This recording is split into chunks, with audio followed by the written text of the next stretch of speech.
Yo, we got Flyers action tonight. Flyers Devils live reactions. We're also going to recap what turned out to be a nice little last couple games for the Flyers. So hit that like, hit that subscribe, get in the comments. Let's go. Time to talk some hockey.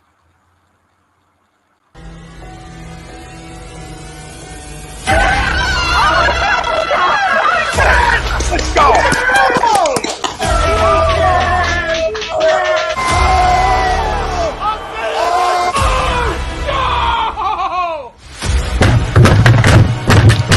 This ain't the fuck night! Oh, this game can he stink!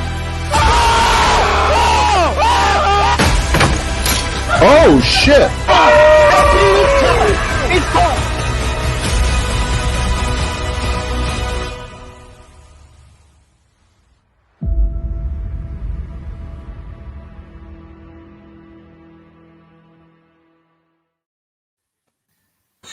Welcome, ladies and gentlemen, to a brand new edition of the Hockey Happy Hour. We are live on A2DRadio.com. I am Matt Sitsuti, along with the Darkwing Brian Daly.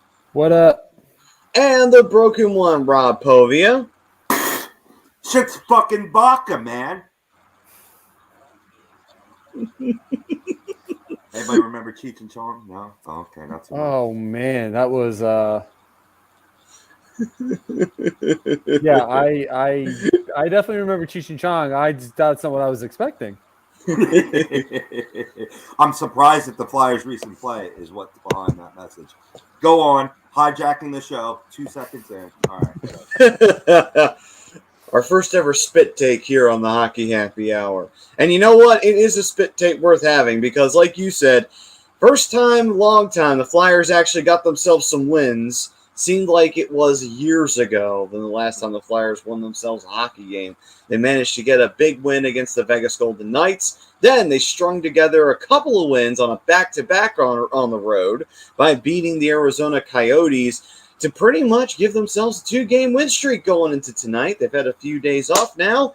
Let it simmer in, and hopefully they can get themselves ready for tonight's matchup against the Devils. But before we dive into the poll question and then give you our live reactions, Body Check Wellness, you can use the promo code A2D for 25% off your order, created and founded by Riley Cote. They have a product line of hemp products and THC-free products of edibles, gummies, ointments, the kind of stuff that helps you get focused, whether it's dieting, whether it's getting on an assignment or a task or what have you, or if you want to get into a workout routine or what have you. This is the stuff for you. This will help with that. That's what you want to go out there and make happen. These are the products that can help you do it. So Body Check Wellness, check them out. Great stuff, and it'll help improve your standard of living. All right. So with that, gentlemen, we dive into the poll question, and it's a simple one. The Flyers will get revenge on the Devils for their shutout win last week. Agree or disagree? Gentlemen? I'm going to go ahead and agree. Although I'm not a big fan of the word revenge. I think of something a little bit more when I think of revenge. Sure. The word I like to use, boys, here is redemption. Because, yes, they did get shut out last time they played the Devils, and it was not a good game on the Flyers' part in any aspect of that game.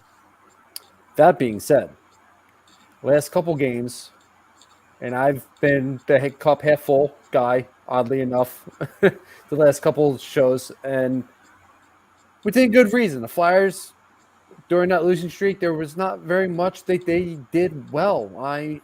Penalty kill might have been the only aspect of the game where they were actually somewhat decent. So the last couple games, they've been skating out plays. They've been, competing in puck races and trying to beat out icing calls, and they've been playing better overall. They're looking for guys. They're simplifying the game. They're simplifying their game, and that was probably one of the biggest things that they needed to do. And now they got the monkey off their back. They can relax a little bit more and just take the game as it comes to them. Playing against the Devils, it's going to be easier than having, to go up against the teams that they did especially on the road trip out on the West Coast, and facing a Vegas team that they actually wound up beating. And They just got to continue to build off it. They really do. They got the confidence now. You can see it. They're scoring goals. They're playing well defensively. They're putting themselves in good position. Carter Hart has put himself in good positions to make saves, as he's done pretty much all season long. And I think they do get redemption tonight. I definitely think they get redemption tonight. So I agree with the poll. Robbie. Yeah, I'm going to agree too. I know I was super negative last week, and I think it was justifiably so. But I'm looking at this Devils team tonight, watching this pregame, and they're a team that's been struggling too. You know, boys, they've been 2-6-2 over their last 10, including dropping 6 of their last 7. Now, that one win was the shutout against our Flyers, but before that recent streak of games, they also beat up on the Flyers as well to the tune of 5-2. So they do match up really well against Philly, but the Flyers, they've, like to your point, Brian, have been playing with more energy and hunger of late. You know, sort of the coaching change having an effect and being that message in the locker room that you intended to be. I still think that this team is going to have to make moves ultimately in order to get it back into this wild card race. And I did show that the Flyers are currently 10 points out of the final wild card spot. That is currently being held by the Boston Bruins. That's a team that's like a cockroach. No matter how many times you step on those bastards, they just keep on coming back. It's like, God damn it, Boston.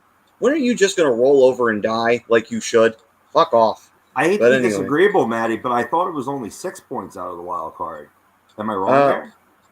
Thought they said 10 in the pregame, but maybe I am wrong. I thought it was a little closer than that because 10, that's a tall task to overcome, especially when you're going to have to leapfrog a lot of teams and in a short fashion. I mean, I think they can do it. I mean, there is hope. I mean, what you're going to need is that 10-game win streak like back in 2012 to match the 10-game losing streak. We got Rich for sure. And you know what? There's still a lot of hockey left to do so. That the it is. Flyers are 6 points out. Oh, they are 6 points out. Okay, so I misheard them on the pregame. All right, then. So you were right, Rob. Rich telling me there's a chance. So Rich saying, have a good one, boys. Go Flyers. Got Blue City Empire Sports, who haven't seen in a minute, saying, let's go Devils. Let's go. Let's beat the Flyers for a third time. Wonder what team he's rooting for. What's up, BC? It's respectful. I appreciate it getting back your team's back, but fuck your team. Yeah. Frank saying, I want to go streaking. The good kind, not the one where I end up crying. Go Flyers.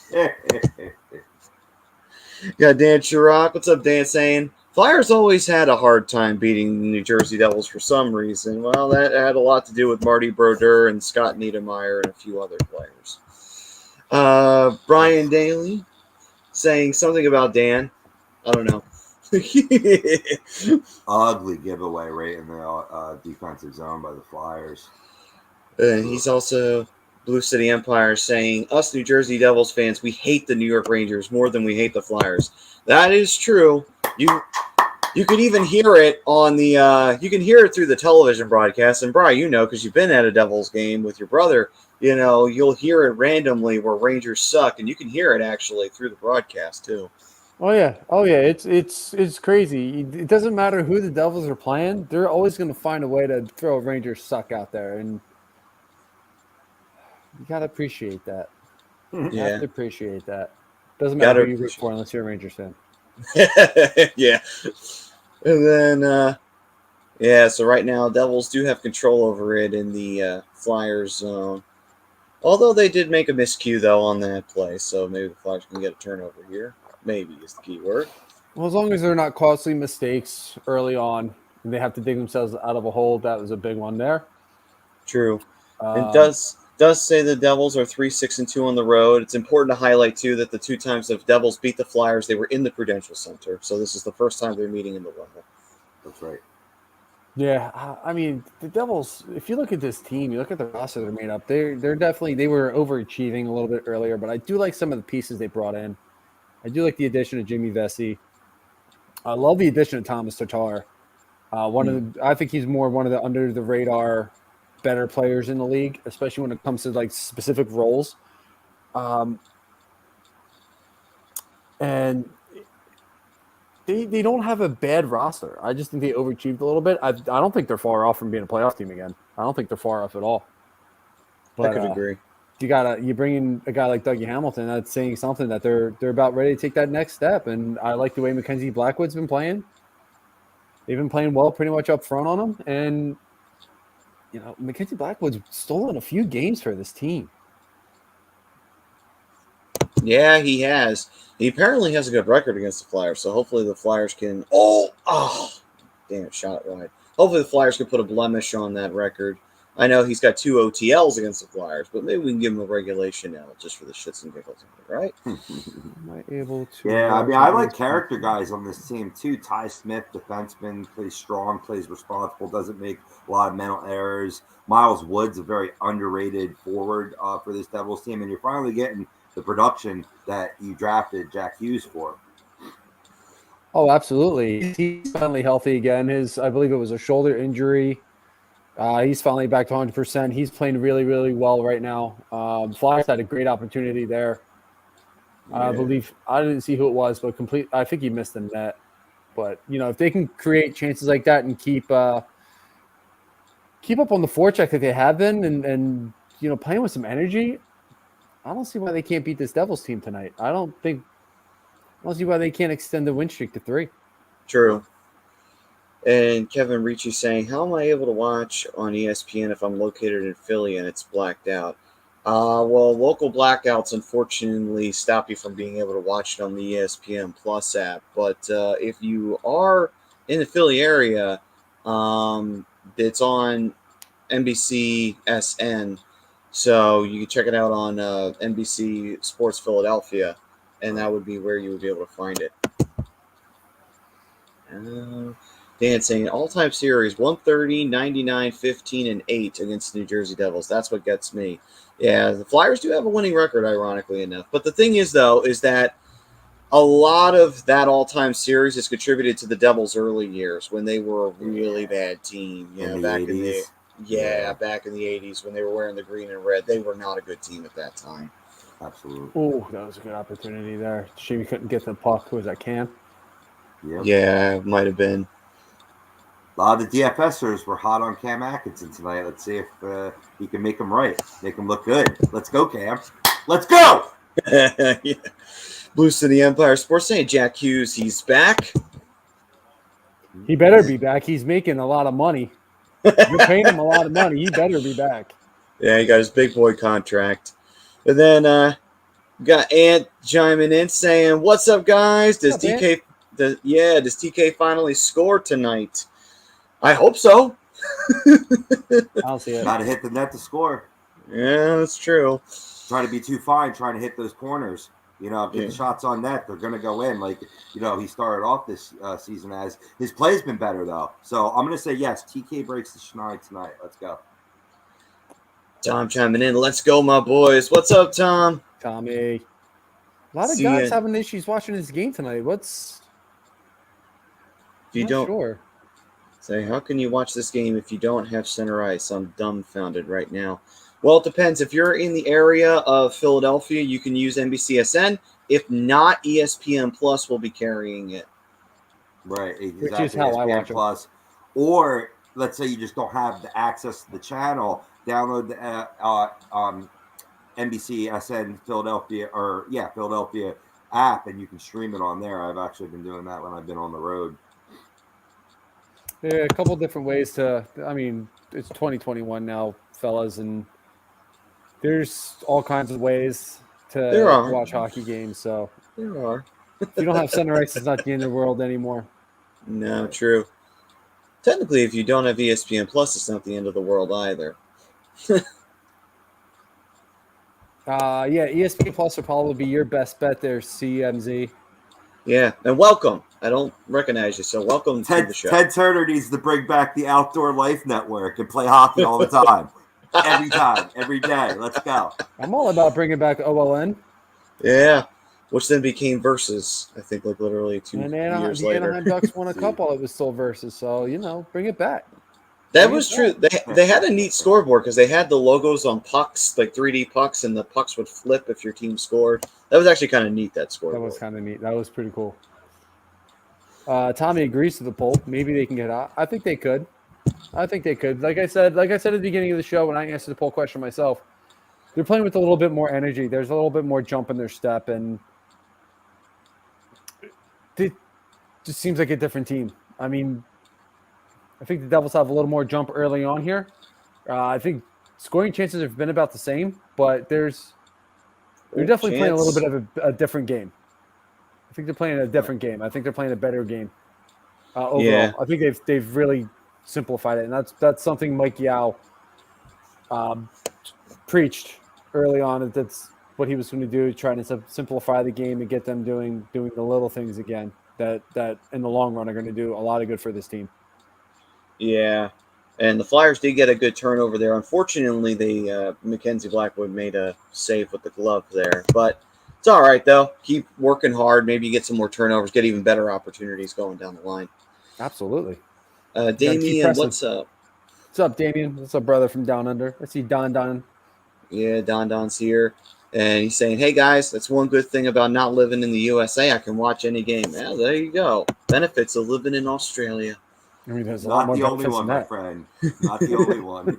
That's true. It's true. It looks beautiful down there almost all the time. Literally. It's our brother from down under, Damien, fellow Ducks fan. See Benny. What's up, Benny? Benny, what's going on, man? Well? Hope everybody's doing well. Yeah, ready for some hockey action the week before Christmas. By the way, do you know anybody that's still looking for a Christmas present? Big coffee drinkers, tea drinkers, you can always go to phillydrinkers.com and get them HUD mug. Maybe throw it on your wish list. Absolutely. Philly Drinkers got everything for you guys, man.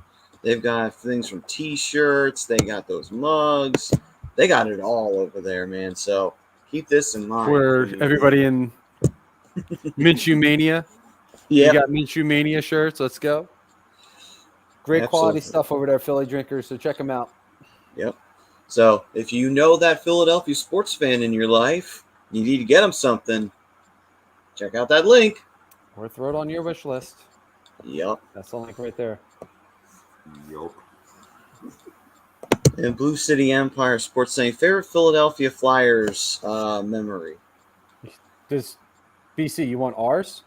Or are you trying to give us yours? Because I don't know if you have one. Oh, no, I'm sure he's got one, and I'm sure it had something to do with somebody getting even a bigger concussion from a thug on the ice. But anyway. At the time, it was a clean hit. It was. Still a thug, though. Love Scott Stevens. You could be asking legitly, man. This guy isn't coming too brashly. My favorite memory, that's tough, man. I mean, there's a lot from Danny B in the playoffs, but I'm going to go with Jeremy Roenick and his playoff sealing goal. Yeah. That's a good one. Yeah. That was a good one. I mean, several John LeClaire ones. I could go on and on all day.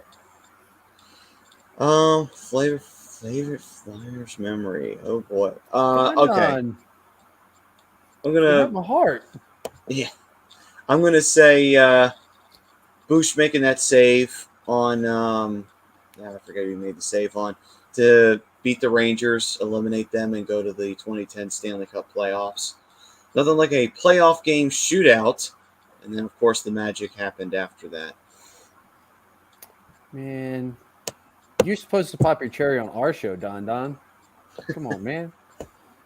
Yeah, Prez, you definitely need to re-up, and you got nothing to apologize for, brother. You got yourself a busy schedule there. Work 6 days a week, dude. God damn, man, that sucks. Hey, dude, I'm there with you. He's got the worst schedule than I do. No excuses. Play like a champion. Let's go. So that's pop that shit in your earbud while you're working. Let's go. Fucking right. My favorite memory is probably from my first ever Flyers game against the Vancouver Canucks, which is really cool because one of my first games was I got to see one of the greatest of all time, and that's Mark Messier. So great. Mess, yeah. That was your first? Yeah, that was my first. Got to see Mess. That was great. And then what really set it off was John LeClaire had a 4-goal game. So my first I remember that. My first NHL hockey game ever seeing live in person, I got a hat trick. That was probably the coolest moment of my life. One of the coolest moments of my young life. My adult life, I've had many other cool moments, but to really get myself into the sport like that's a way to get a kid into the sport is, seeing a guy score 4 goals. Right. Probably had a great chance there. But yeah, I mean, to see the Flyers win, I think the final score ended up being like 7-2 or something like that. So that's a memory that's always going to stick out to me, and one of the reasons why I love it. What's up, Bryce? See Bryce in the chat. Yeah, Bryce Blackwell. Benny with Primu's 5 OT goal. It's hard to argue against that one. Yeah. Yeah, that was a game where it was just crazy. The Flyers just scored. There we go. Joel Farabee sneaking it through the 5-hole, just sliding it. That's what doesn't have to be fancy. Get it on fucking net. That's what I'm talking about. Yeah, that's what you got to do. Oh, Sanheim, pardon me. I'm sorry. Well, it's about damn Sanheim time. Up on the play. Yeah, about damn time. But yeah, I mean, this is an interesting goal to give up here because, yeah, that's a bad one for Blackwood to give up. We'll take it. We will absolutely take that. He should have stopped that. Whew. Yeah, it wasn't even 5-hole. That was under the right blocker. Yeah. Yeah. And it was weird, too, because he had good positioning on the post, but it just went through him.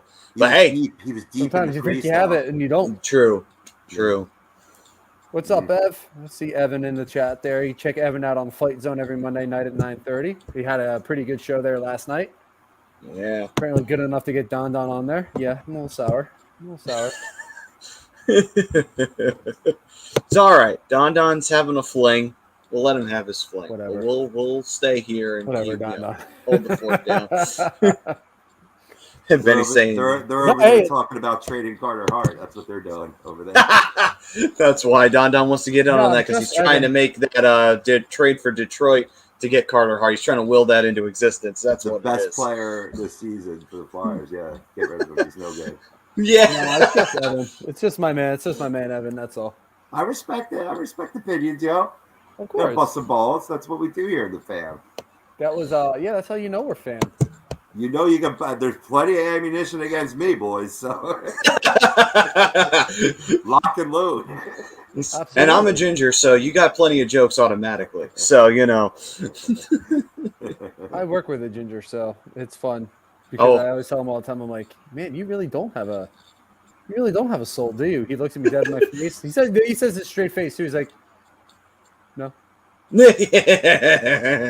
Love it. That was a good JVR with the assist there. Okay, absolutely. JVR's been he's got a little bit of a hot stick right now. Yep. He's got 4 points in 3 games, three points in 2 games, something along those lines. And yep. Love to see him keep that going. It's definitely something that's long overdue and something that they need to get. He needed to get going. He's just too important to this lineup, especially on the power play, to not be scoring goals at really any kind of rate. Pretty much. I mean, he's making a lot of money, so it's like, come on, man. And you're a vet too, but it's good to see that he's getting things going. Boost to the Empire saying, what you guys' thoughts about the Seattle Kraken? Well, they've fallen into the regular expansion team category where they have their struggles early. The Golden Knights still seem to be the exception to the rule, and it looks like it's going to be that way. So, I mean, I think the Kraken, they have a decent foundation, though. So I'm not, I think as they start to get some more, fresh-faced players and stuff like that, I think they'll start to form more of an identity and what have you. And, but that's what happens with expansion teams. Also, I think a lot more GMs are being way more craftier this time around because they didn't want what happened with the Golden Knights to happen again. So I think that it was no surprise that what happened to them at the end of the day. No, I mean, absolutely. I mean, I think we all kind of expected Seattle to not play up to that level that Vegas did. Because, like I've said before, with the front office the way it is and the way they set it up, Vegas was set up to win from the jump.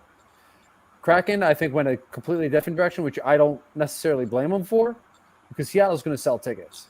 They really are one of the better sports cities, one of the lower market sports cities out there, and they'll support the team. And I think they're looking bigger picture here. They want to try and look at a longer term window instead of what Vegas could have done or is doing. Vegas, I mean, let's be real. Vegas, I didn't expect them to be winning as much as they are. And at some point, the contracts can catch up, and they're going to have to start moving people. So I kind of like where Seattle's headed. But like I said, bigger picture here. They're looking bigger picture. Oh, come on. None of that went through. Ah, God damn it. G just had that dangling from his stick like a yo-yo through the freaking 4 Devil players. I'm so far behind. Oh, it's all right. You'll see a whole bunch of highlight reels for Blackwood in about a few moments. Let's see. Yeah, here. nice saves there. Got it. Whoop, whoop. Absolutely. Oh. And we got Jesse. Zaka got a block there. You're so slow, Yandel. You're so fucking slow. What do you expect? Mind you, Yandel, 35. Guess who else was 35 when the Flyers got him? Paul Coffey. Random fact. He was only 35. That's the funny part. He was only 35. Seemed like he was 50. Yeah. 301. 301. Oh! Yeah. Ah, son of a bitch. Am I ahead of Maddie for a change? Nice. I think you were. You were ahead of me on that one. First. It's weird, though, that you were, because I'm the closest to Philly in the proximity, and yet I'm actually behind someone. It catches up throughout the game, though. It's weird. By the third period, you'll somehow be ahead of me. That's a good point. 26-40, I said it. No, like for real, Greg. Like it's really like I just got that 3-on-1. Like I just saw Van Reeves hit that 3-on-1. He also says I disagree to the poll. We stink.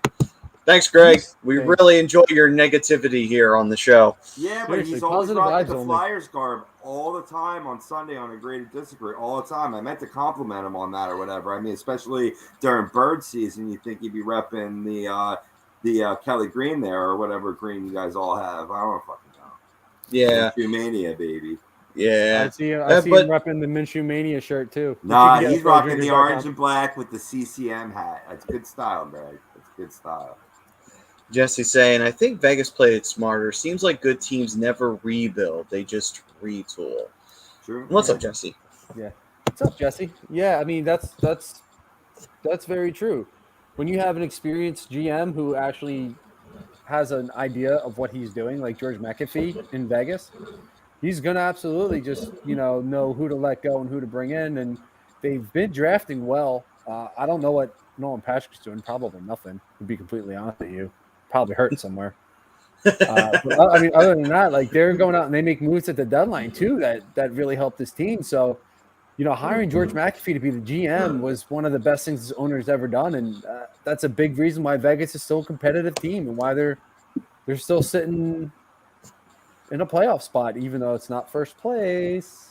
That's right, Rosca. Let's go Ducks. I see that. Yeah. I saw you in there.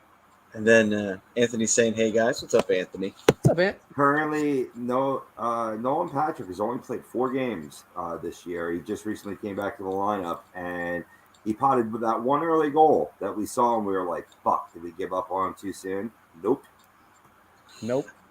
I had no faith in that kid the moment he was like, yeah, he's going to be barely even noticeable in Vegas. Actually, even if he had played decently, he probably still would have been barely noticeable because Vegas has all those players, and it's easy to get lost in the shuffle.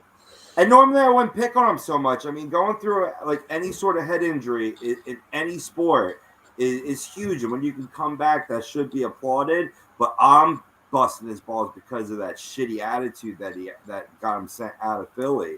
Basically stop playing directly on plays like he could give a shit. When you start doing that, wear my team sweater, you got to go. Mm-hmm. Peace. And then what's funny is I wonder if we had kept him after firing Vigneault, I wonder would he have been playing better? That's what it would have been. That would have been like, oh, okay, I see how it is now. But anyway. That was a good shot selection there by Patrick Brown. He's been impressing me a little bit. He plays with some good energy, and his shot selection is not – he doesn't take a ton of shots, but he seems to, when he takes them from good spots, and that honestly, that's huge. It's high quality shots, and that's more than likely how you're going to score your goals. And yes, yeah, Don, I want to talk about my Ducks because they're in first place right now in the Pacific Division, in one of the more challenging divisions in hockey. So I'm going to enjoy it. John Coyle, what's up? Brinks wants to know, John. can this team put some wins together? What do you guys think? Who is it? Brinks. Brinks. Rob Brinkman wants to know, can they put some wins together? Yeah, I think they can. I mean, they got 2 wins together so far on a back-to-back, which was not easy. So yeah, I think they could string some wins together now, get some confidence back in them. What, Rob? You missed that. Penny goes, Pope, that's funny. I get to say that to my wife all the time. Haha, I get to go first. Fabulous comment. Fabulous comment, Penny. Good job, Benny. Good job, sir. So far, the comment of the night. That's pretty funny. All right, so real quick, going back to Brink's comment here, let's look at the schedule a little bit, which I think is in favor of the Flyers a little bit here. So you got Vegas and you got Arizona, where they pulled out a couple wins. Mm-hmm. Early 1-0 lead here against the Devils. Then they go to Canada for a game and play the Montreal Canadiens, who are hurting. And then they also play a I don't want to say piss poor anymore, but a below average Ottowa Senators team. Yep. Should be. Now, granted, it is the NHL, so I think the NHL, like the NFL, anything can happen on any single game. These are NHL teams. You never really know what's going to happen. You don't know what to expect. Yeah. Projected here, they should be able to extend the win streak to 5. And that'll get them right back into the thick of things. Not that they're really out, but they still have a lot of time left here. And a fairly favorable schedule at the moment. Because even after Ottawa, you're looking at Washington, you're going to Pittsburgh, and then you're going back on the West Coast to play Seattle, and then you're going to back-to-back with San Jose as well. So they could string a couple wins together here. I mean, I could see a loss in Washington. I could see potential loss in Pittsburgh. Pittsburgh's riding fairly high right now. But I think if they can. Oh, big chance! Ah, man, they couldn't string together some wins here and take 4 out of the next 6, not including tonight. If they can string together 4 out of 6 in the next stretch of games here, I think they're right back heading into January, back in the middle of the wild card chase here. And Rob, what are you feeling in regard to? In regard to the stringing the wins together. Stringing the wins together. I think what you're seeing right now, they caught, sort of a cold Vegas team, and it was surprising to pull up against the, a team that talented or what have you, and you build that momentum and you go into Phoenix and you handle a team that, let's face it, is an AHL team.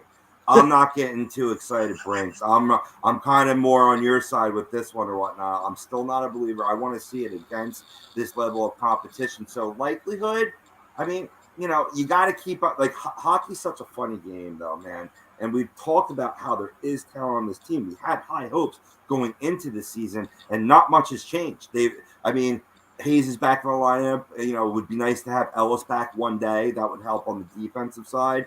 But if you can turn it around and get that confidence and play with momentum, it's the biggest swing in all of sports, Franklin. That's why a lot of people don't understand hockey in terms of why, in terms of its unpredictability, in terms of wins, losses, streaks, hot and cold. It's just you got to be a firm believer in your game. You can't be gripping that stick too tightly to where you make, just solid shots on net, and you're not trying to pick apart those corners, trying to make the perfect play, and it causing mistakes on the rebound. No, absolutely, and you're pretty spot on there, Rob. But I will say this: you have to play the teams that are on your schedule, though.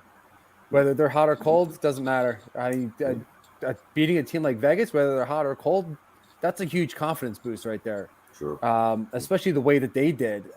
Vegas kept coming back, and then third period Flyers pulled away. So that's a huge confidence boost. That could get a team really going there.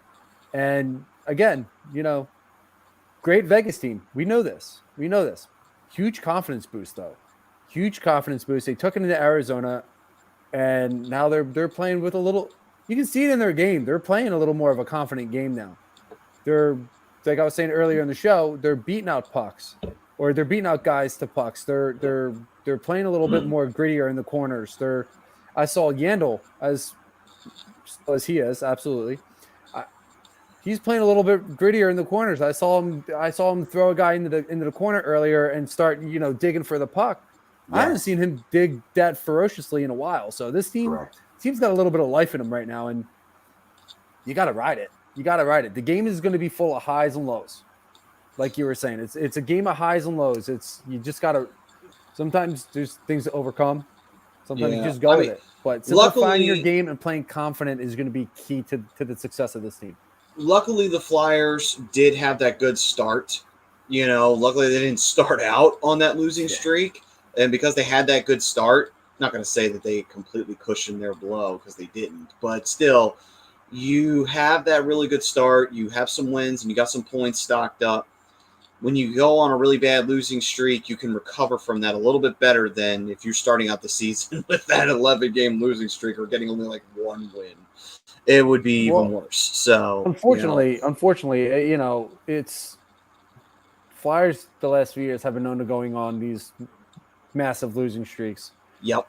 The one thing I've noticed though is they're getting earlier and earlier into the season, which isn't necessarily a bad thing.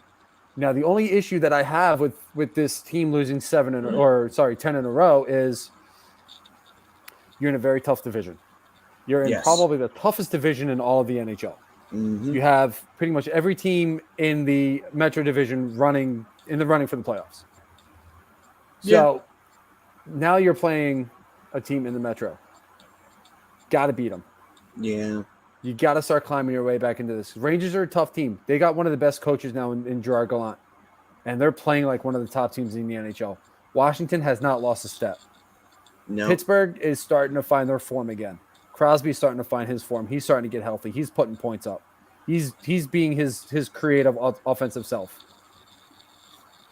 Carolina's suffering some COVID issues. They've just postponed their game tonight, so you can gain a little bit of ground there. I don't know how many games they're gonna miss, but I know this game got postponed against the Wild, so got to be able to take advantage of some of these spots here and get 2 points.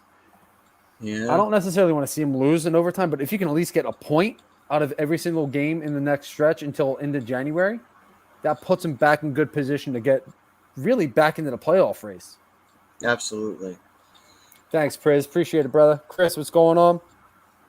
Blue City Empire saying, what with the word retool? What's wrong with saying the word rebuild? I think a lot of it has to do with the fear Two different things.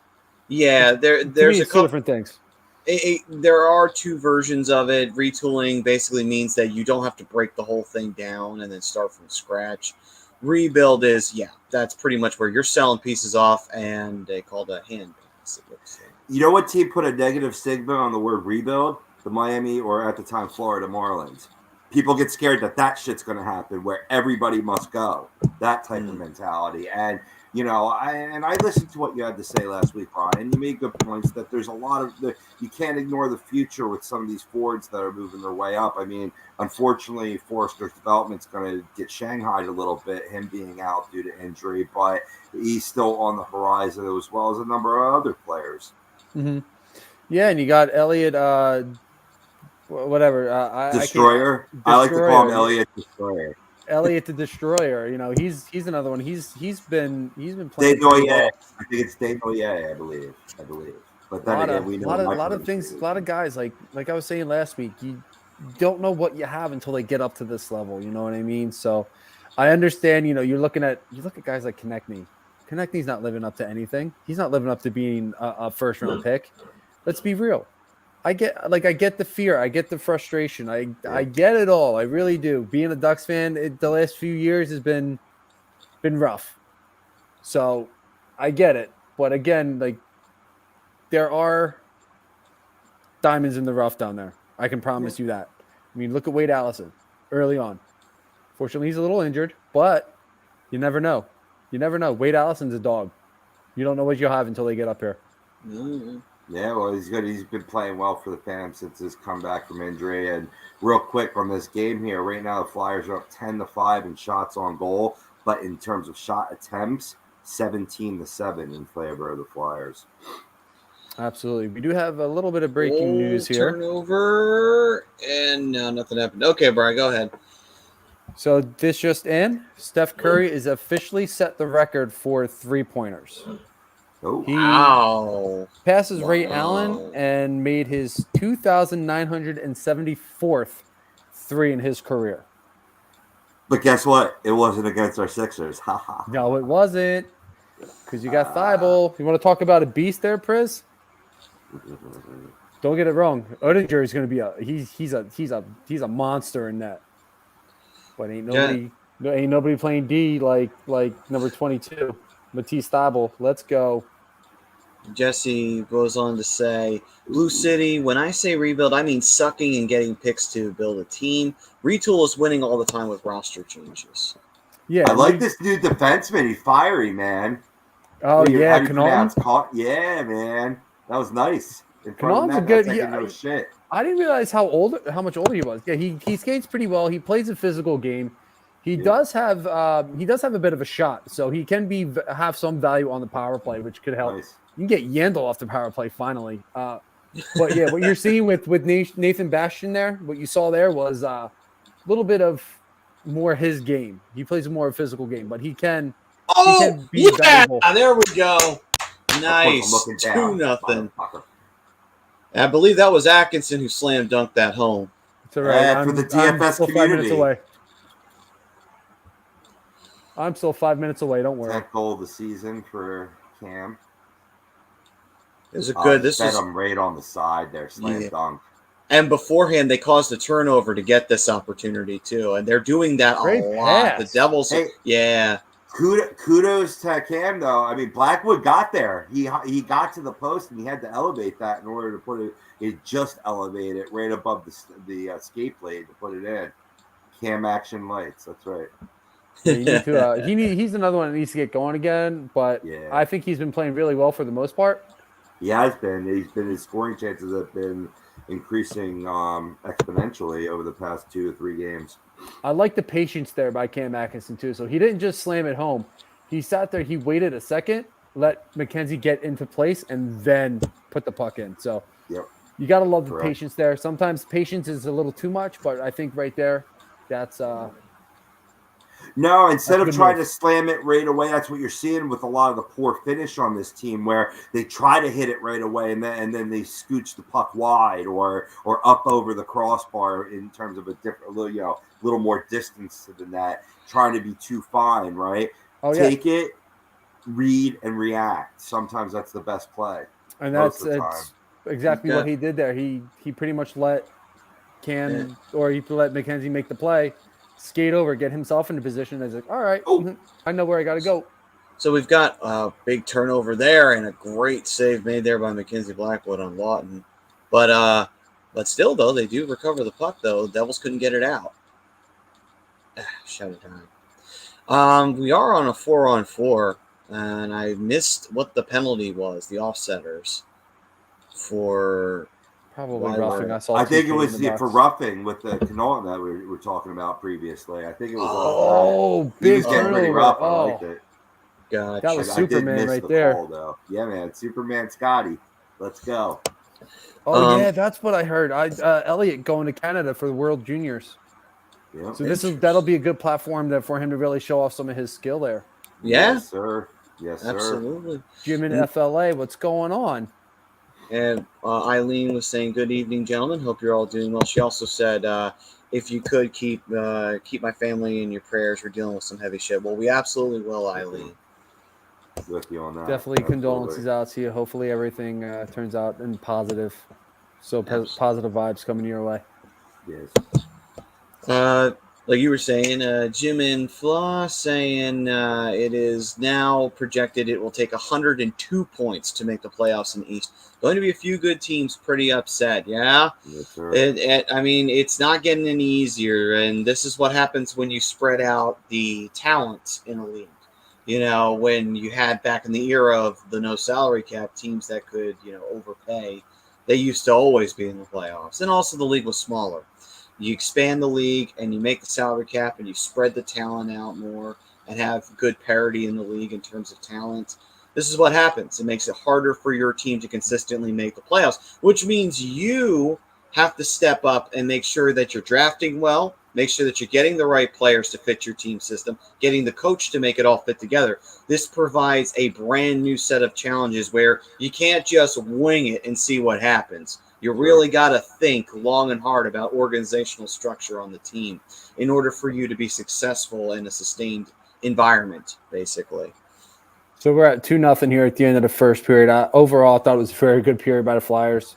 I thought there were a couple moments where they got out-hustled, outplayed, but for the most part, I love the hustle that Ristolainen is showing over the last few games, especially against the Vegas game. He had a great game against Vegas. I thought he was one of the reasons why they won that game.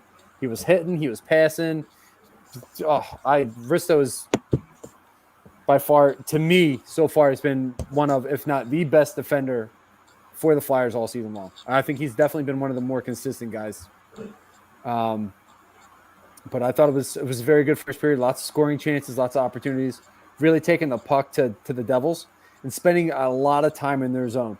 That's something I've been preaching the last few weeks. You guys know, and I'm sure the guys who are regulars in the chat know. You win hockey games by staying in the offensive zone, not in your zone. So you're seeing a lot of that. So that shows to me that was a pretty good period. Absolutely. And for anyone out there who was not here at the beginning, Flyers will get revenge on the Devils for their shutout win last week. Agree or disagree? Feel free to give your answers. Eileen just did. Agree to the poll. Fuck the Devils. Well, we know we're not getting shut out. Yeah. And Chris Dunn was saying nice hustle to Risto. See? Risto's turning out to be a good pick after all. It wasn't that bad of a trade. Good looking back on it. Well, I mean, you're looking back on it. Like, I understand some of the hesitation on it. And I get it. Cameron's comment right here is pretty much why I'm going to say what I'm about to say, because I caught the comment before you put it up on the screen. And we were saying that before the season even began. It was in Buffalo. Buffalo was not doing well, and they haven't had a really good team structure in a long time. And that has a lot to do with why Cameron, you're right. He was stagnating in Buffalo. A lot of players were stagnating in Buffalo. The fact that Jack Eichel stood out in that system showed the kind of talent that Jack Eichel had. I'm scared of him in Vegas. But yeah, exactly. I mean, you look at the trade initially. You look at the initial trade, right, over the summer.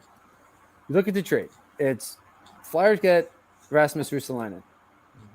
Okay, what am I giving up? That's not a bad defender. The 13th overall and Kevin Haig. Yeah. I agreed to everybody that I've talked to about it. It's too much, but looking back now, after seeing him play with the Flyers, he's got his physical edge back. He's setting up goals. That was a beautiful pass to Cam Atkinson that was on the tape. Absolutely.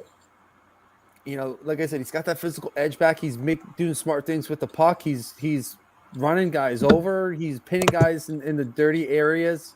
He's clearing out the front for Carter Hart. So that's a lot of what you want to see. That's Risto's game, and he's getting his game back. He's playing a little bit more confident, being in a better situation than being in Buffalo. And I think that's exactly what happened. Cameron and you were on point saying that he gets stagnant in Buffalo playing in a system that just doesn't work for anybody. Yeah. Look at Kyle Poso. Poso was phenomenal for the Islanders before going to Buffalo. Well, I think that was too. Look at Jeff Skinner. I know Jeff Skinner. He was considered one of the hottest young players in Carolina, and then he goes to Buffalo. Yeah, he was a 40-goal scorer. Yeah, with the Carolina Hurricanes. And then now look at him. Although I think Taylor Hall is another example. Taylor Hall signed a 1-year deal there, and he got traded out of Buffalo to Boston pretty quickly. Nobody stays in Buffalo long, and if you do, it's because you're at the end of your career. Pretty much. Although I think Kyle Okposo also was a two thing. I think it was not just Buffalo. I think also John Tavares had a lot to do with his point production. So I think I think that might have been a double-edged sword there. But still, though, he still should have been producing better than he was. And I think a lot of that was because of Buffalo. But anyway, Before we answer Jim and Fla's question here, real quick, just want to give first period sponsors here as well. And first period sponsor for today was The wife's looking good. Just saying. Yeah. Rob, you know what I'm talking about. Yep. The first period sponsor being Alan Foy, eXp Realty. If you're looking for buying or selling a home or changing career in brokerage, Alan Foy is the guy to go to. Give him a call, 302-682-8820, or visit him at alan.foy at exprealty.com. Let me catch up on some of these reads here as well for the first comment that we had, and for all the comments that we've been getting from the fam, which we always love because we love you guys and we appreciate it very, very much. And that would be Gleason's Bar, which is located in 6700 Mill Creek Ave in Levittown, PA. Use promo code A2D for 10% off your order whenever you dine in, take out, or you can go online at gleasonsbarandsteaks.com. I'm going to tell you right now, I'm heading to that place when I'm up in New Jersey next week. I hear they have one of the best cheesesteaks outside of Philadelphia. So if you're in the Levittown area or you're in the Philly area and you want a decent cheesesteak outside of the city, head over to Lisa's Bar. And one last thing as well. A2D membership. If you've been noticing the little logo on the side of some people's names, that is because they are an A2D member, which is $9.99 a month. But the perks include appearances on shows, members-only streams, shout-outs, weekly picks from the Money Pop Podcast in Willy Vegas. Listen, guys, those guys know what they're talking about. They know what they're talking about. Hell, this gentleman right here, Pove, knows what he's talking about because he got a little comment earlier on that Jason Robertson pick turned out to be a pretty good one. So, listen, we got some great sports knowledge guys here, some great expert analysis, and you can use that, throw some money around. Before you know it, you're getting paid to be an A2D member. You'll make that membership back and then some. Yeah, you got to love that. You got to love that. You're getting money back. You're getting money back for being a member somewhere. We're essentially paying you to be an A2D member. And you get to jump on shows with us. Ask Don Don. Don Don, if you're still in the chat, Don Don was on with the Flight Zone tonight. Chris has been on with us twice. We're still waiting for Don Don to jump on with us, rat bastard. Oh, don't worry. Become an A2D member. Come on, jump on with us. Let's talk. Let's debate. If we're doing a show, if we're doing a live reaction show that's between the Flyers and Detroit on a Tuesday night, and Don Don, you don't come on, I'm going to be real fucking mad. Just going to say that right now, man. That's the perfect time for you to join us on the air. So keep that noted. If it winds up landing on a Tuesday night and the Flyers are facing off with Detroit, better see your ass here on this show. But anyway. All I'm saying, I'm hurt. I'm hurt. But it is what it is. It's happened. It's done. It's over. Let's move on. Because this is an interesting question here. I want to hear what your boys' takes on this are. So Jim and Flo's question is, what do you think the NHL will do if they don't go to the Olympics? They are scheduled to have a month off. Will they change everyone's schedule and continue play? Well, I do believe that was the backup plan, just in case they continue to have these delays and these postponements due to COVID outbreaks. And I do believe that's what they would do. They would wind up having to plug in games into where they were going to be off for the Olympics, because there's still that grace period before they can still pull out of the Olympics. It's not a set in stone thing, and the NHL made sure they had that available to them because of the situation. So to me, I would say yes. I think that they would change the schedule in the sense of they would put those games where those weeks would be off, and you would have those games happening that week for those teams, basically. Yeah, they'll put that time to good use if that should come. And I'm going to get into that more when we get into our hot takes at the shootout portion of the program tonight. But just to tease or address the main issue, I think, yeah, you got to use that time.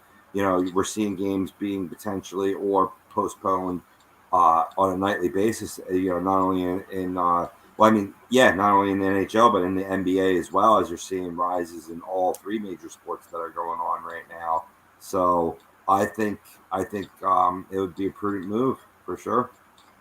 I mean, I would like to see them for that reason there, Robbie, to take some of that time off and let guys heal up a little bit, let guys get healthy, Sure. see what happens with some of these numbers and statistics, and see if they start to drop a little bit, and kind of just get things back on track, and maybe let some of these teams play some of their postponed games if they're feeling up to it and feeling well enough. Get them taken care of, and just let guys take a little break, and just get better again. And But if you're one of those hot teams, do you want that break necessarily? Yeah. Oh no, of course not. Right. But I mean, some of these teams are getting breaks anyway because I think they will push up games though too, like not to have so much of a gap, like try to stem the tide. Maybe they give them like 5 to 6 days, like almost a full week off, because we've seen that in normal NHL scheduling in the past. Oh yeah. Like the bye week. Right, exactly. Yeah, so no, absolutely. Adam Waxman, what's going on? Yeah, it was an awesome period. They're looking way better than they were last week for sure. I like what I've been seeing. I like the hustle mainly. That's what I've been like. That's what I've been seeing a lot of, and you saw that a lot in this first period. A lot of hustle, beating out guys for pucks, and the forecheck. Something I didn't bring up earlier. The forecheck has been really good that period. Causing turnovers, creating scoring chances off of those turnovers. Very good first period. Very good first period. I'm excited to see what happens in the second. Now, mind you, Jim, we're getting a lot of results like that because the protocols are so precise. Like they perfected the practice and they are ultra safe or what have you. Like I'm not so much concerned like I was, say, last year when this was breaking out, and like in terms of concern about spikes in COVID, but I mean there certainly is with the Omicron variant, but it just spreads a little easier, so it's going to come up in terms of a player testing positive or even close contact, so hopefully by doing these practices, you know what I mean, it's going to further put this behind us, hopefully. We're almost 2 years with it. I'm over all of it, but I think we all are here. Yeah. Yeah. Adam Waxman saying, awesome period, looking 10 times better than last week. Let's go Flyers. Well, I'd like to hear. Welcome to the show, Adam. Fucking A, man. Fucking A. And Blue City's back. He said, hey, guys, I'm back. I had to pick up some food for my little sister, and don't you dare say anything about the New Jersey Devils. Oh, well, the Devils are down 2-0. I didn't say anything bad. Just stating facts. You're getting shut out. And Chris Dunn saying, with Frost out, I'm definitely ready for Allison to come back. He looked great over the weekend. Yes. Yeah, Allison needs to come back. The kid's a dog. The kid is a dog. You want to talk about somebody who's got a nose for the net, and he does. And he's got some scoring promise. He's got some creativity in there. Not afraid to shoot the puck either. And I think that's kind of like the big takeaway from Allison. He's not afraid to shoot. And that's something that they need on the third and fourth lines, is a guy who's essentially shoot first. So good for him. He's not afraid to get in front of the net. He's gritty. He plays hard. He plays hard. And I can't wait for him to come back either. I really enjoyed watching him play last year. I was big on him when they drafted him. He could be a huge diamond in the rough that fell to the third round in that draft. So I'm excited to get Wade Allison back. Yeah. And I believe it was Ian Millman forechecking led to the Sanheim goal. Yeah, Blue City saying the Devils will come back to win. Don't you put that evil on us, Ricky Bobby. And then Chris Dunn saying, I thought we were a dumpster fire, but look at the Devils. Jeez. And Anthony continues his hatred of Claude Giroux. I love it. And by the way, Giroux did pass he did pass Bobby. He has the most power play points. I think, Rob, you said that last week. And then he's now 2 points behind Bill Barber in terms of points leaders. So he's at 881. Barber's at 883. So yeah, he tied while we were, I think, last week, and he went ahead since we last been on. Good way to go, Matty. Yep. So that's what Bill Barber's fifth overall. I think in he's franchise points, or he's already in the top five. I know he's. I think he's three. Because I know by the time Drew is probably done, he's going to be close to the point leader in franchise history for the Flyers. So I know he'll be close. But he trade him, strip him of a C. He's terrible. Get him out. Send him anywhere. He's never done anything good for the Flyers. It's like, oh, what? He's been as productive as Crosby and Kane and the rest. Strip him. He's not worth it. He sucks. He's terrible. He's been as good as Crosby. Trade him. Yeah, no, Frost is in the lineup tonight. I don't think he is out. I think Chris was saying that he would prefer him be out in favor of Wade Allison. I think, I actually looked that up too. When he said Frost is out, I'm like, did I miss that? And he was at least scheduled. I don't know if there was a last minute scratch, but I think he did say with Frost out. He did say with Frost out. I mean, he may have, unless we missed something. It's possible that I did because I ended a conversation we're having here. I don't know. I don't think. I mean, he might be. I didn't hear anything about it on the pregame about him being out. So yeah, I thought I saw him skating too. I just checked the practice line or actually the pregame skate. Oh, he's second. Okay, Barber's second. Never mind. Yeah, Clark. Yeah, I was going to say, where's Clarky in that? No, Clarky's won. Yeah, I mean, Clarky's won in pretty much almost everything except for the goaltending categories. I think we all know who's leading. Yeah, that was so, to me that was a given. I wasn't too concerned about that. See what we got here on Frosty. Anthony, I want to send Giroux to Russia or Switzerland. I love his hatred of Giroux. It is just pure. The hatred runs deep in young one, Anthony.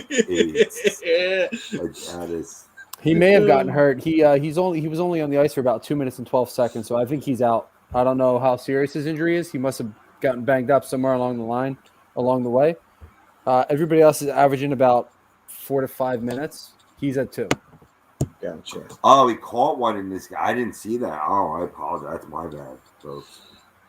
Don saying, come on, Detroit, score one time, damn it. Yeah. So Detroit has obviously not scored. The Jim saying, what happened to Edmonton? 5 losses in a row. McDavid and Draisaitl can't buy one now. Yeah. They're so streaky, man. Well, they are very streaky, and that's the problem with having all your offense in 2 guys. In McDavid and Draisaitl. Once they go on a cold streak, the entire team goes on a cold streak. And your goaltender is Mike Smith. Yeah. That's a problem in and of itself. Yeah, he hasn't been good since his time in Arizona. No, I'll tell you what. Tuukka Rask has not been signed yet. He is a UFA. Technically, yes. There's not technically. He is a UFA. He is. But he's been practicing with the Bruins. Nobody's offering him a contract yet. There are teams out there that are in need of a goaltender. And now, the rumors that I hear, the odds are that he winds up back in Boston. But I wouldn't be surprised. Right, and you're going exactly where I was going to go, Matty. Yeah. Don't be surprised if you see the Edmonton Oilers coming to try and scoop him up.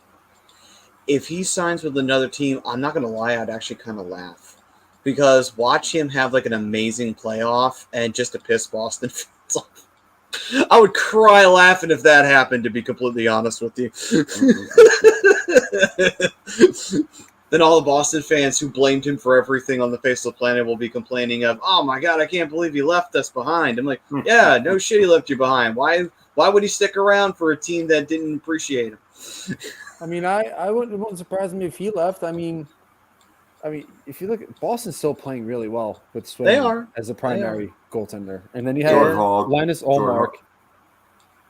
What do you say? Jordan Hall just tweeted, don't see Morgan Frost to start the second period. Okay, so he is officially hurt. That last on the ice at the 12:50 mark of the first. Damn. And the second period has just begun, ladies and gentlemen. Okay, I continue to be 5 minutes behind. Anyway. I'm just saying, like, rumor. I mean, like, you look at some of these good teams out there that are not getting the best goaltender play. Edmonton being like the number one.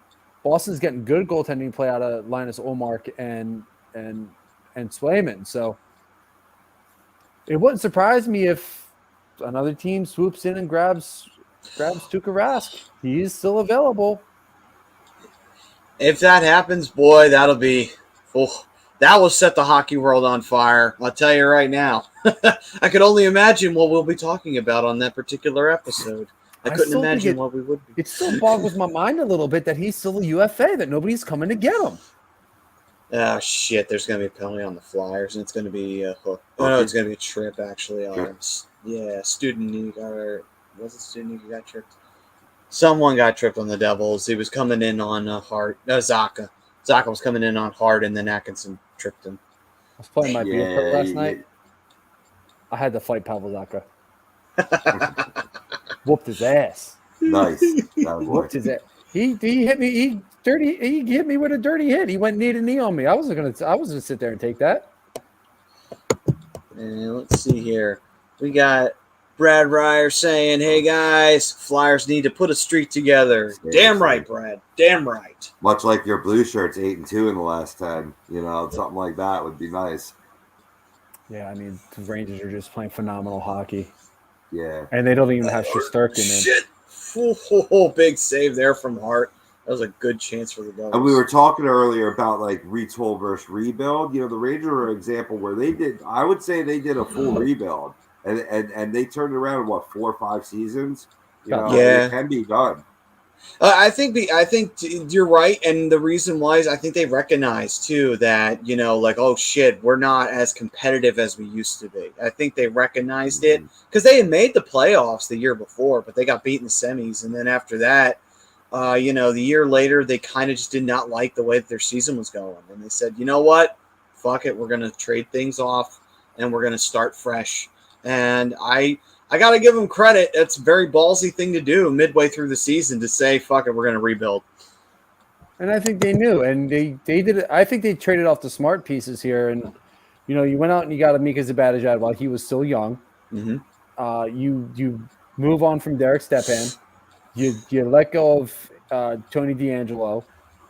You go out and you get a young goaltender, Igor Shesterkin, in the draft, and you bring in a guy like Alexander Georgiev, and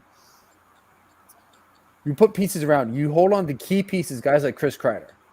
You let go of Brady Shea. You trade him at the trade deadline, and I think they did it smart. And they brought up the young guys as they were starting to produce and really mature, and they plug and played in the right places. And now you're seeing the result of that as guys are getting ready to hit their primes.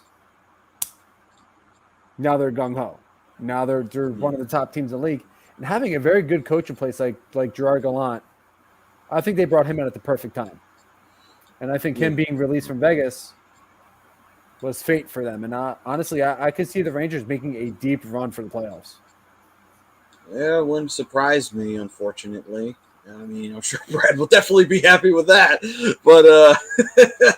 But yeah, I mean, it's and Gallant does have a history of working well with young teams. I mean, he works well with most teams, but, he has had some young teams in the past, and he has made them very competitive. Well, that was a good save there on Hamilton. Yeah, Art's had some good ones. Oh, sorry, Rob. I noticed that, Jim, Vegas is taking it to Boston tonight, 3-0, which kind of, heightens that performance against them earlier this week, right, Matty? Yes, it definitely does. And I think that right now, got to take advantage of teams when they're down on themselves. Teams were doing that to the Flyers, taking advantage of them while they were down on themselves. You got to do that. You got to do that. I'm impressed with this penalty kill. Well, yeah. Here's Atkinson. Ooh, good save there by Blackwood. That was a great penalty kill for the Flyers. They spent a lot of the time in their zone, but Carter Hart in that defense, man, they are not letting the Devils get any second chances with that puck during that power play, and that is huge blocking shots, but they spent a lot of time in their zone. But that's the beauty, though, of Mike Yeo's system. We've always seen it in the past. His defensive systems are very, very good. They're hard to figure out sometimes, and that's something that should be attributed to the fact of that's Yeo's specialty. He knows how to make a team very strong defensively. No, absolutely. What's up, John? See John Malmos in the chat down there? What's going on, John? 4-0 now. 4-0 Vegas. 4-0 Boston. Oh, my God. No, 4-0 Vegas. 4-0 Vegas. I'm sorry. My bad. You never listen to me. Actually, no, I misread the comment, and that's why. And saying, do you think that Anton Godowa from Dallas would be a better backup than Jones? I probably didn't spell his last name. No, not even close. Not even close.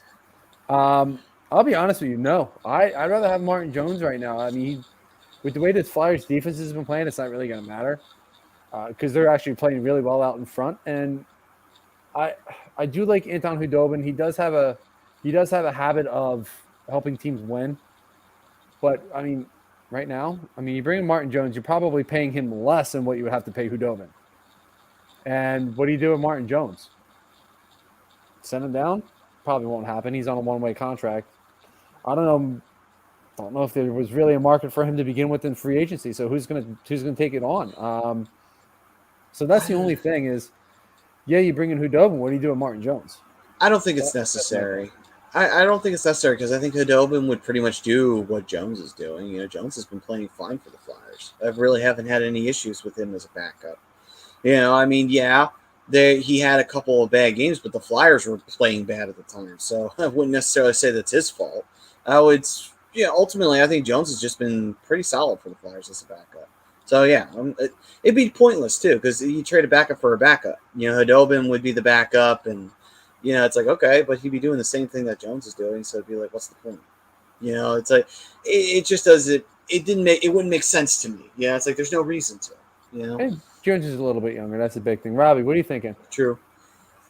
No, I've actually liked Jones's play. I mean, I get it. You know, he got blown up of recent, but you know, I especially don't think you need to make a move like that because you also have Felix Sandstrom in the pipeline too. So, like, what are we doing here in terms of trading laterally? Like, I don't like it. Yeah, that's true. That's true. I mean, but I do like Khudobin, though. I mean, he's not a bad goaltender. If they wanted to go after him rather than Jones preseason, I would have been all for it.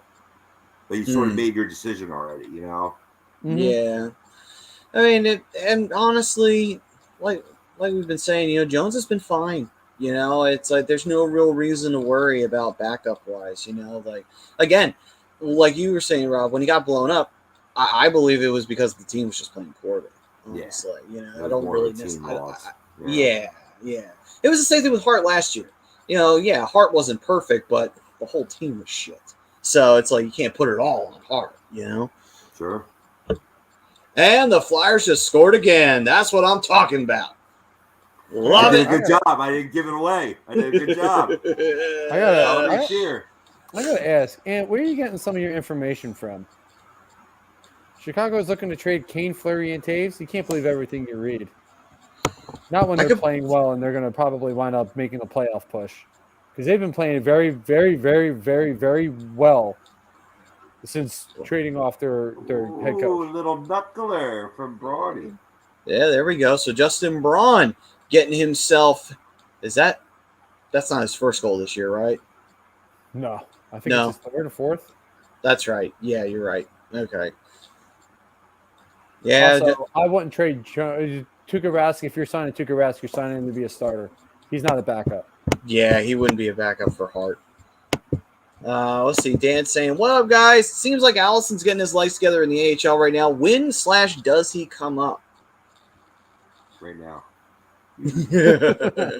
I would say that if the Flyers were playing better, if they continued that level of play that we saw over the first 2 weeks of the season, I would say he would stay down there a little bit. He got brought up when the season was lost last year. And did he play well at this level? Yes, he did. He got his experience. He got his toes wet. But there's still got to be that player development, like the Ron Hextall plan that never got to come to fruition with some of these players. You know what I mean? I get it. You know, but right now with the season on the brink, you know, if you get into a position where you fall a little bit more out of it, Wade Allison could be that piece that shakes up the lineup. And you know, if let's say you lose Frosty here for a little bit, I'd give him another little taste right now. Just like 2.0. Come on. You want a taste? That he totally missed that. Damn it. Yeah, he did. No, actually, I did hear that. He was like, yeah, you just weren't very good, buddy. I heard it. It was just funny the It was first not. time I heard it. Just not from you.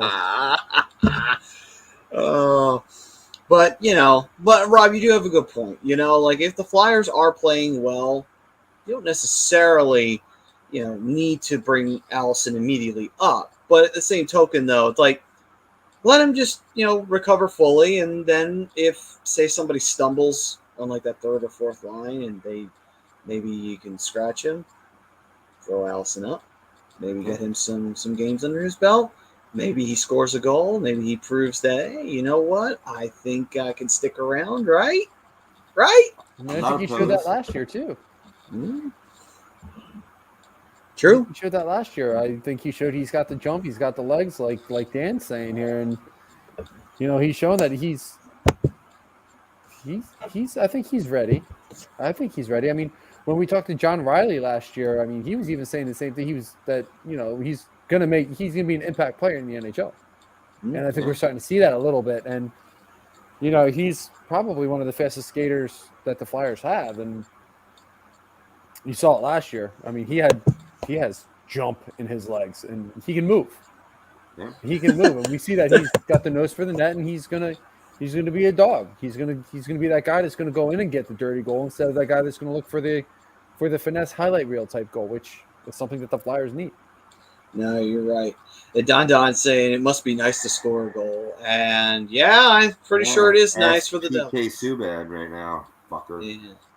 Fucking PK Subban, he's shit in every other game. Point, though. Nice shot from the point.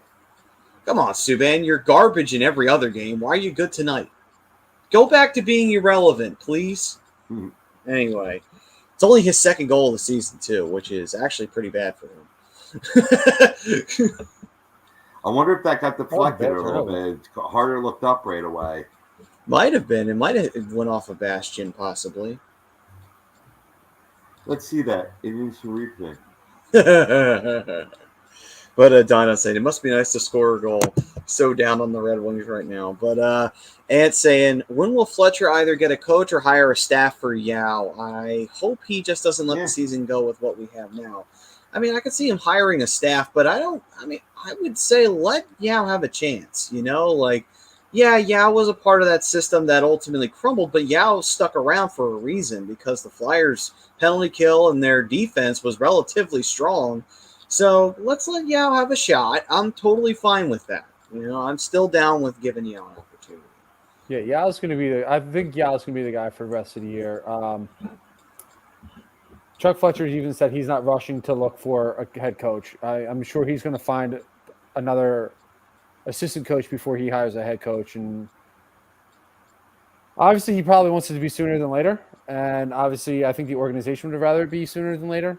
But, I mean, we'll see what happens as far as the head coach goes. I think it's Yao's job to lose. But the assistant coach, probably sooner than later. That'll be the first one they hire. I could be wrong here, but I think that goes off of Bastion's shin pads in front of the net. So I think that's going to get changed. Because right away you see Harder looked up or whatnot, and he was ready to kick that shot out from Subban with his pad. He saw it all the way. And then all of a sudden you see the puck sort of change direction. It's ever so slight, but you'll see it go underneath his arm pad, underneath the glove hand, and sort of take a weird hop off the back of the net, which usually is a sign of a deflection. But I could be wrong.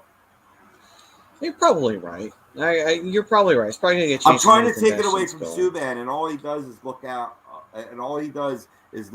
For fellow African American and those of color playing this great sport of hockey. He tweeted out, just the awesome story of support for. I'm gonna have to look it up. I forget the player's name, but it was the name of a player that was, playing, under racial prejudice and a lot of chants out at him during the game. And there's no room for that. It's 2021. Get over it.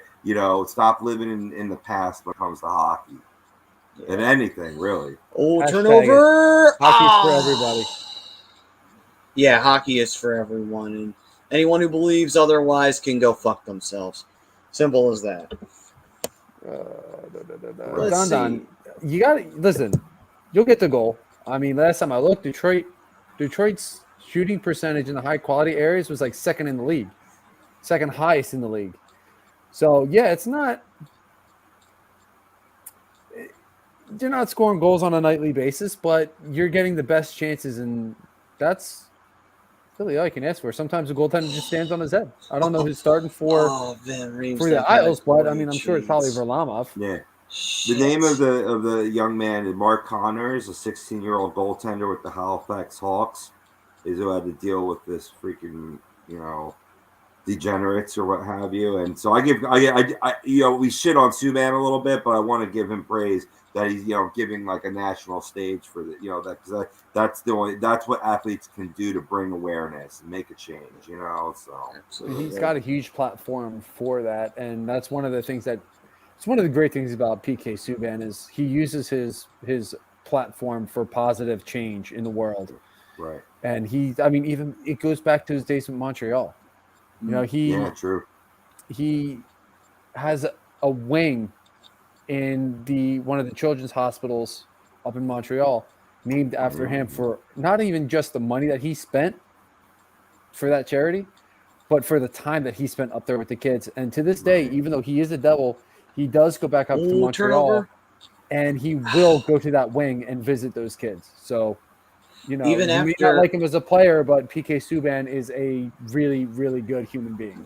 Even after, and even after he got traded to Nashville and now he's in New Jersey, he still goes there. Not just because the wing's named after him, but because he is a good person. And you want to keep up with the kids. You want to follow their story. You're rooting for a guy, a young kid with leukemia to pull through. You want to see where he's at 12, 13, hopefully, God willing, Oh, of course. And it's the kids and the hospital is heartbroken when he got traded within good reason. But the fact that he does so much for the community, not even just the hockey community, but the community in general. You can sit here and you can rip PK all you want for being the player that he is and that he's overpaid and all this other stuff. What professional athlete is not overpaid? I don't care how good he is. What professional There's a athlete chance. is not overpaid? Oh, damn it! See, now you're ahead of me, Matty. You just got ahead of me by like a second. Oh my God! Some bitch. No, but in all seriousness, though, the only reason I ever rip PK is because he plays for the Devils. If he was playing for another team, I wouldn't care. You know what I mean? But as an athlete, he does do a lot good for everyone. So, and that's always a good thing to see, no matter what team you're playing for. Man, Atkinson's getting chance after chance after chance tonight. That's his second breakaway. We've ripped him in Nashville and Montreal as well. Don't shortchange it. All right, good point. Yeah, I did rip him in Montreal, but that was only because the Flyers faced him in the playoffs. That was the only reason why.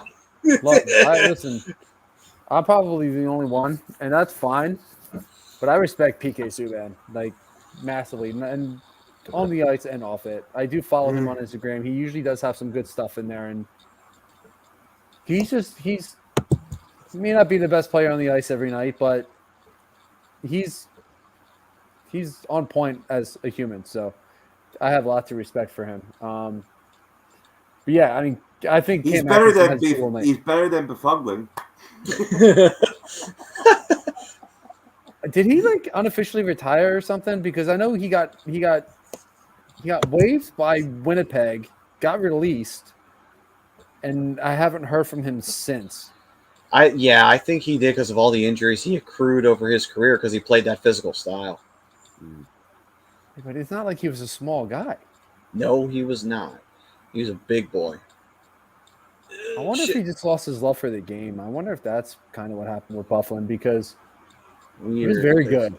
It's weird because he was playing in Winnipeg. I mean, I get it. The Jets weren't perfect when he was playing with them all the time. But still, you're playing in a city that gives a shit. You know what I mean? But, well, everybody's different, right? Yeah. No, Dan, he's not. Lindsey Vonn is dating somebody else. I forget who she's dating now, but they broke up. They got engaged and everything. And jeez, not anymore.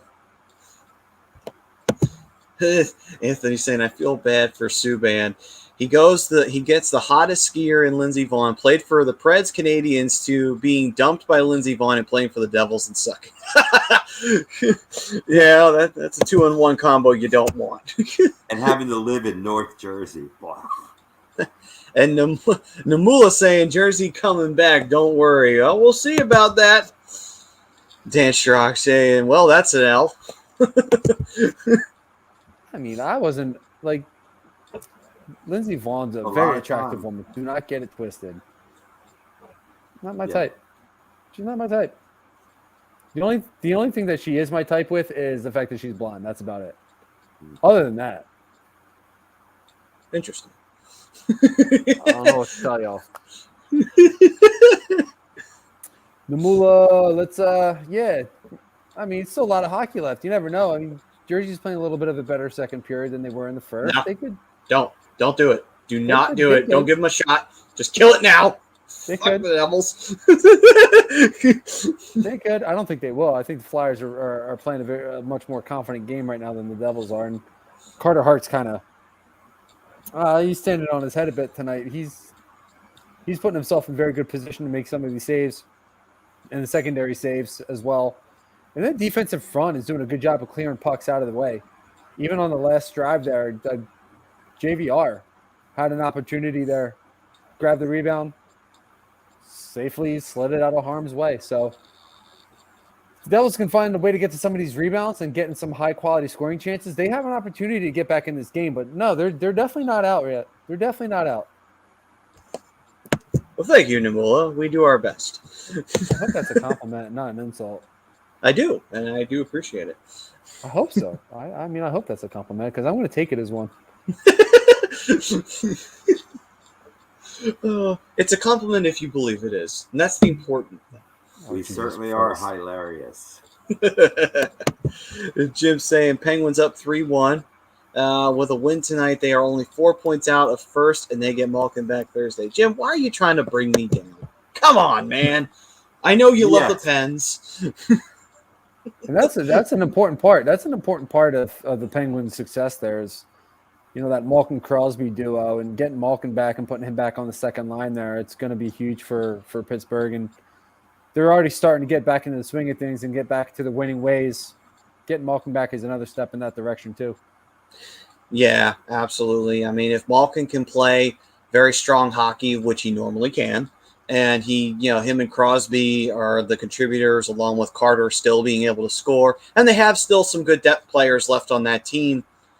That Penguins team isn't dead, as much as I would love it to be, and I try to will it in existence every offseason, it never comes true. That Penguins team just keeps on finding ways to stay alive and keep their head above water. So that's what they do. And let's see here.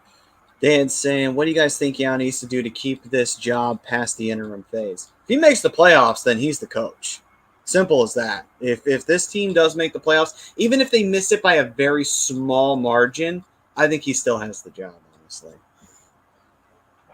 I mean, that's kind of a tough question. I mean, he definitely has to figure out ways to win games and get this team back and into the winning ways.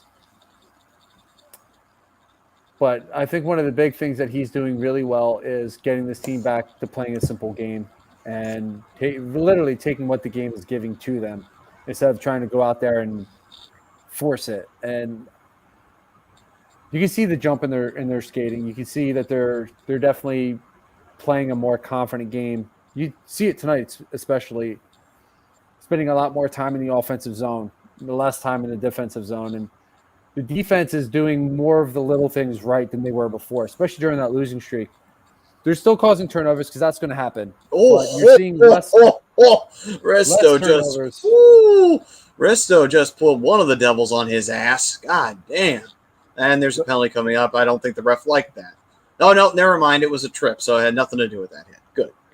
Still bad, though, because of the fucking – and Subban wasn't happy with the hit. Well, you can always fight him, Subban. No, I'm sorry. You're too much of a pussy to do that? Okay. Anyway. He's dropped the gloves before. He has, but he isn't dropping them against Risto. I wouldn't drop against Rizzo either. That's just stupid. Oh, come on. Man up, Subban. Let's go. Prove that you can get Lindsey back. Try to beat up. Stop it. He don't want Lindsay back. I Defense has to keep doing the little things right, and they've cleaned up that defensive side a lot over the last couple games. Now that they're starting to get full practices in and keep really improving every week, it's the little things that's gonna get Mike Yeo to get that interim off his coaching title. And right now, it's looking like he could potentially have that happen. But yeah, there's still a lot of hockey left to be played. We'll see where they go. Literally got to be a game-by-game situation here. And like I said, looking at the schedule to the end of December, Flyers could be on the winning side of that. So just have to take advantage of the teams that are in front. And after tonight, you got to worry about Montreal. You got to worry about Ottawa. You got to worry about Seattle. You got to worry about San Jose. You got to worry about Washington, Pittsburgh. One game at a time is what you're trying to say, I think. Exactly. One shift at a time. Yeah. That's really the best way to take care of it is working one shift at a time and really just tightening up the sloppiness. And you're not seeing much sloppiness over the last couple games from this team. Although Coots did do this little trip here, which, he's been getting penalized way too much recently. He's got to stop doing that. And I know he got that goal in Vegas and everything, but it's like, he's got to stop taking penalties. So it's just one of those things. But, yeah, that hit by Risto was nice. Putting down Studenic right in his ass. I just saw the replay. Nice. Yeah. Jim, I appreciate that comment, brother. We really do. We appreciate you, Jim, man. I just have this weird feeling that one day the Flyers and the Pens are going to meet again in the playoffs. It's bound to happen at some point. Question is, though, when is it going to happen? Jim, feel free to answer that. When do you think the Flyers and the Pens meet again in the playoffs? Nice hit. That was a really nice hit. Yeah. Clean, too. It was. It was all clean. I thought the ref called the penalty on that because the ref was going to make some bullshit, but then he called it on the tripping that Couturier did. Strong skated out of the zone there rather than trying to clear it. Yes. It would have got intercepted and kept in the zone. And it chews more time off the clock when you do that, too, so that's always good. Benny's saying, we don't use his real name. He only goes by ugliest player in hockey. I'm going to assume he means Malkin. What's up, Ryan? What's up, Ryan? Saying, even if the Flyers get on a roll, I'm still focusing on a rebuild. He's still very focus on the rebuild. I think I would focus more on a retool because I think there's definitely going to be some younger guys that are ready to come up. Right. And you definitely still need to keep some of these vets in line. And for me, it depends on where they are. If they're in the thick of the playoff race there and they're only a few points out, I don't know if I focus on a rebuild. I think I try and go for it. I think I buy at the deadline.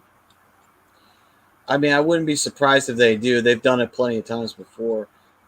But, again, and we'll have to wait and see, won't we? I'm going to bring this up real quick while we're on the subject because I like the way Ryan's thinking right now. Let's see.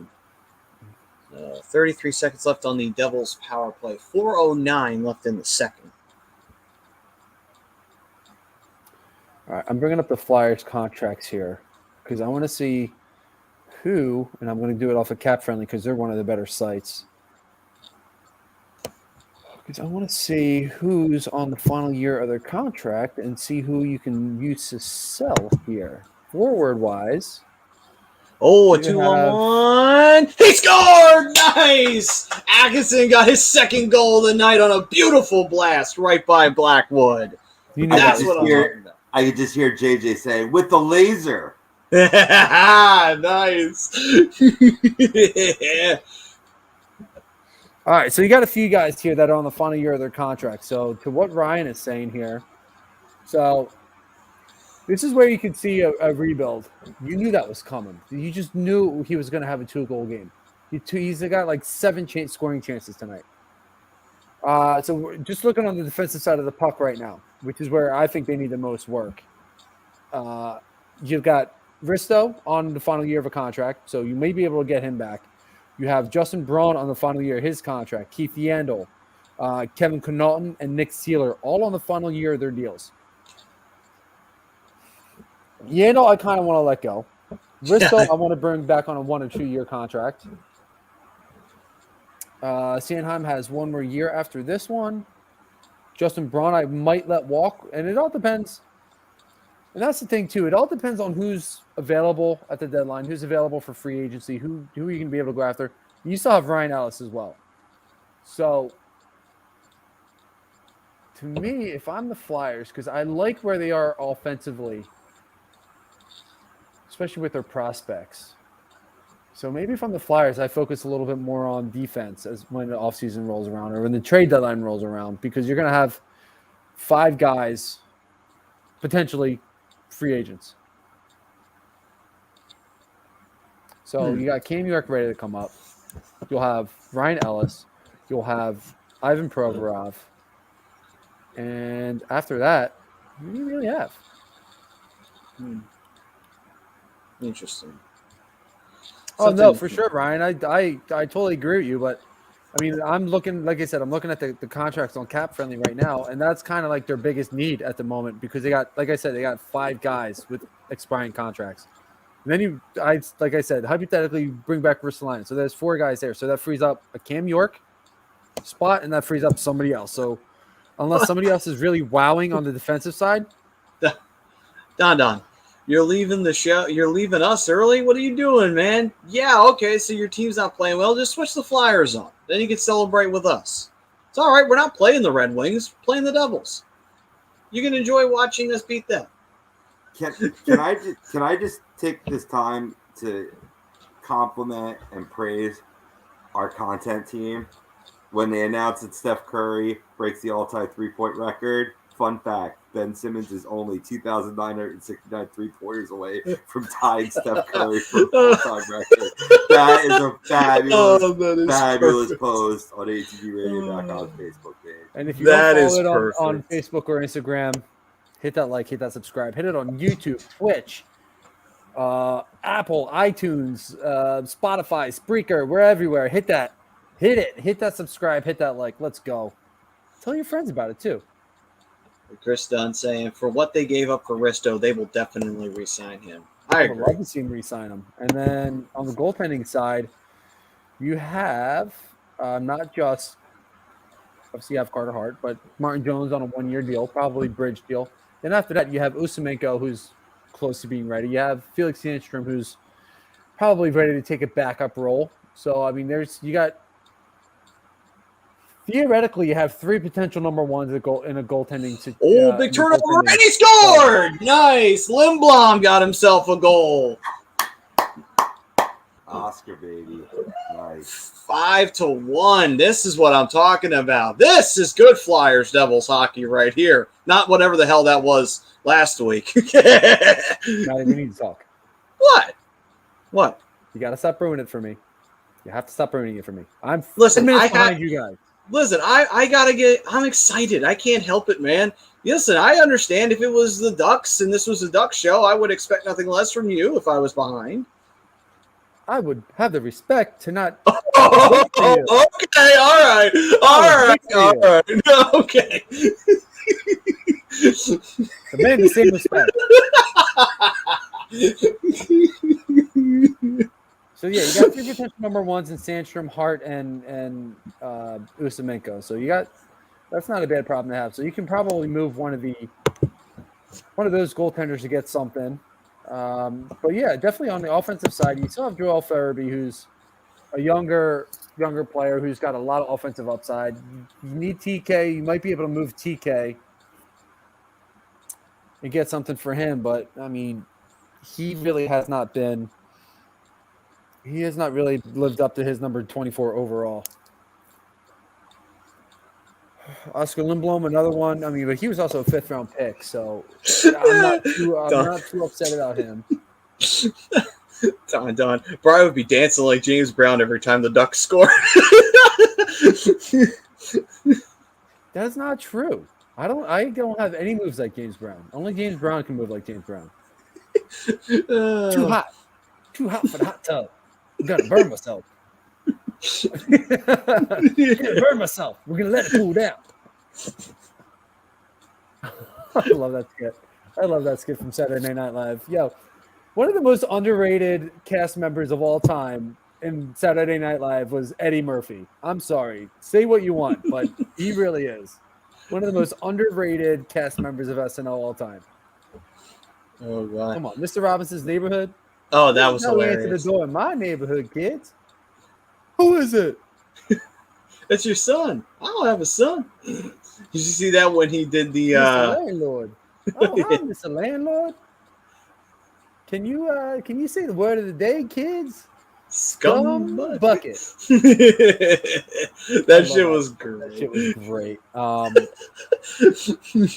But yeah, hey, where's BC at? He's running his mouth a little bit. Actually, Keenan Thompson, yeah, he's growing on me. I haven't watched the show in years, but I'll see clips with Keenan in it. I'm not gonna lie, Keenan's pretty funny. All right, so the second period just came to an end, and what a period it was. The Devils did score, but the Flyers managed to get themselves 3 goals, and now they're up 4-1. Or actually, I'm sorry, 2 goals. They're up 4-1. 5-1. God damn it! 3 + 2 is 5, Matt. Listen, Basic math. I am so lost in the Flyers actually playing good. I'm not even I'm not coherent right now. I'm on bliss right now with the Flyers because it's very rare that I get these opportunities anymore. No, I trust me, I get it.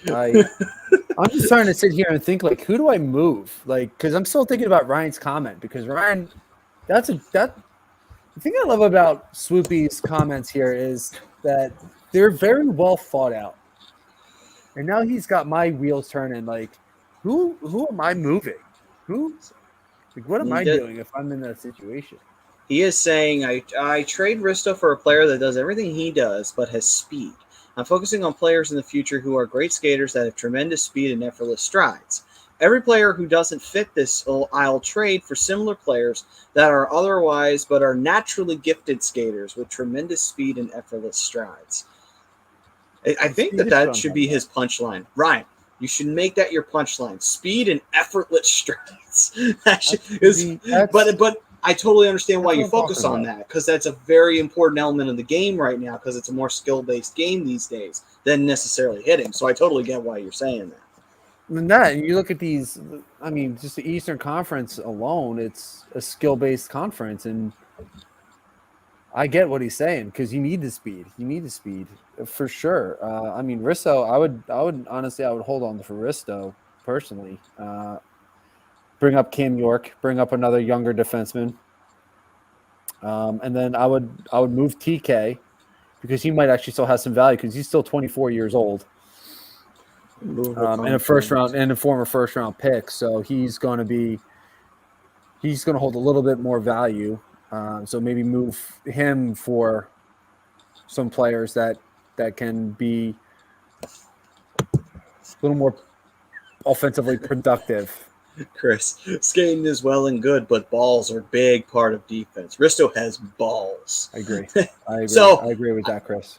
I think we've got the new nickname for Risto.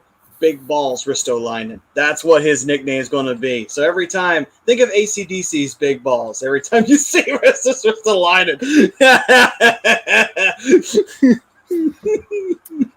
Giroux's up in the air, so he may or may not come back. So depending on where they are, I could definitely see him being moved. You have no marbles. No huevos? It's another great movie. All right, so before I'm looking at this roster here, seriously, Ryan's got my wheels turning now. Because I would move a few of these players. At least I would try to. I don't know who's going to take JVR's contract, but luckily he's only got 1 more year after this year. So let's see here. As you continue to break down through the Flyers roster, we'll bring this up for the poll question sponsor. What is the one thing that a gentleman needs in order to get himself a lady like Taryn Hatcher? Confidence. That is the key, gentlemen. The key to unlocking their door. And it is confidence at the end of the day. And Manscaped provides that opportunity for you.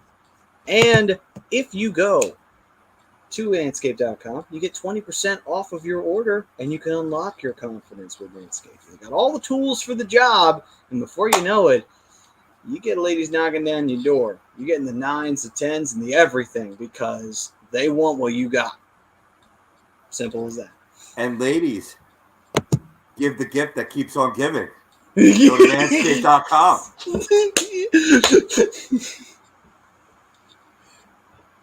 No, I mean That's a nice subtle hint for your man.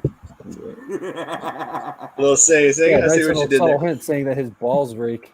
Yeah. So head on over there, guys, fellas. Seriously, it's great products over there at Manscaped.com. All the things to really make you feel good, make you feel fresh, make you feel, as the Godfather would say, make you feel delicious. There you go. Well said. Manscaped.com, all kinds of great products there. I am a big fan of the ball deodorant myself. Keeps you from chafing. Keeps you nice and dry down there. And then you got the Revive.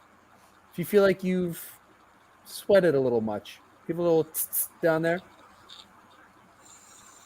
Yeah. I've gotten compliments.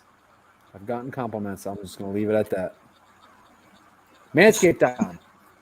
You're making this way too easy. 20% off. 20% off with the HED promo code. Head on over.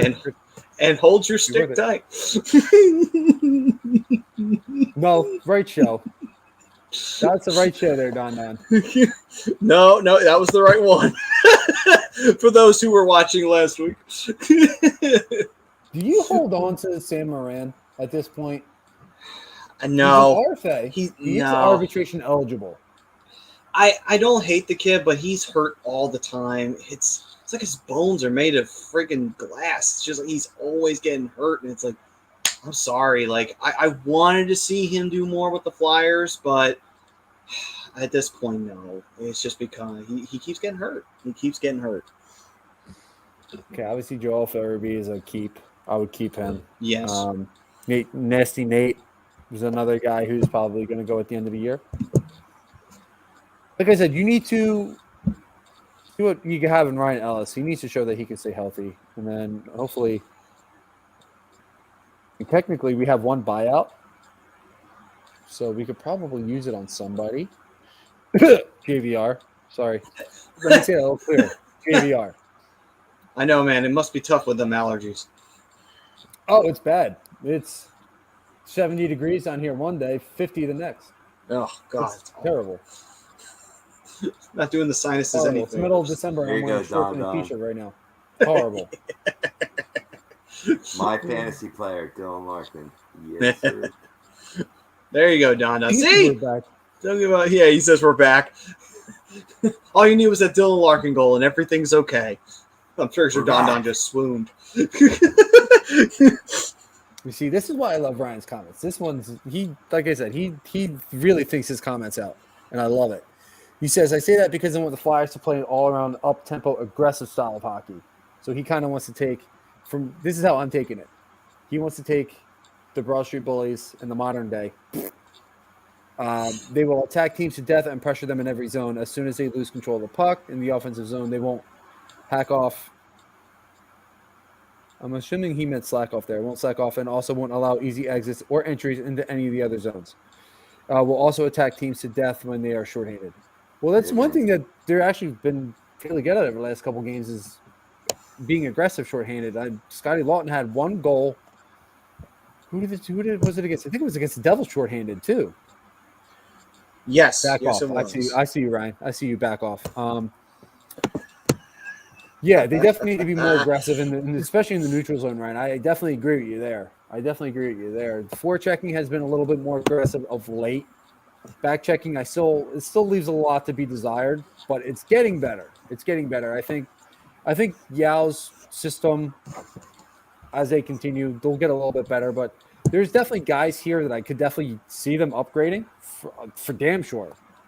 But I think it's all going to determine who, where, and when as the season just continues to progress and where they are in the standings. I mean, they're, like I was saying before, and I say every week, they're in a very tough division. They're in the toughest division in hockey. So we'll see where they are. I mean, I could definitely see them retooling this offseason.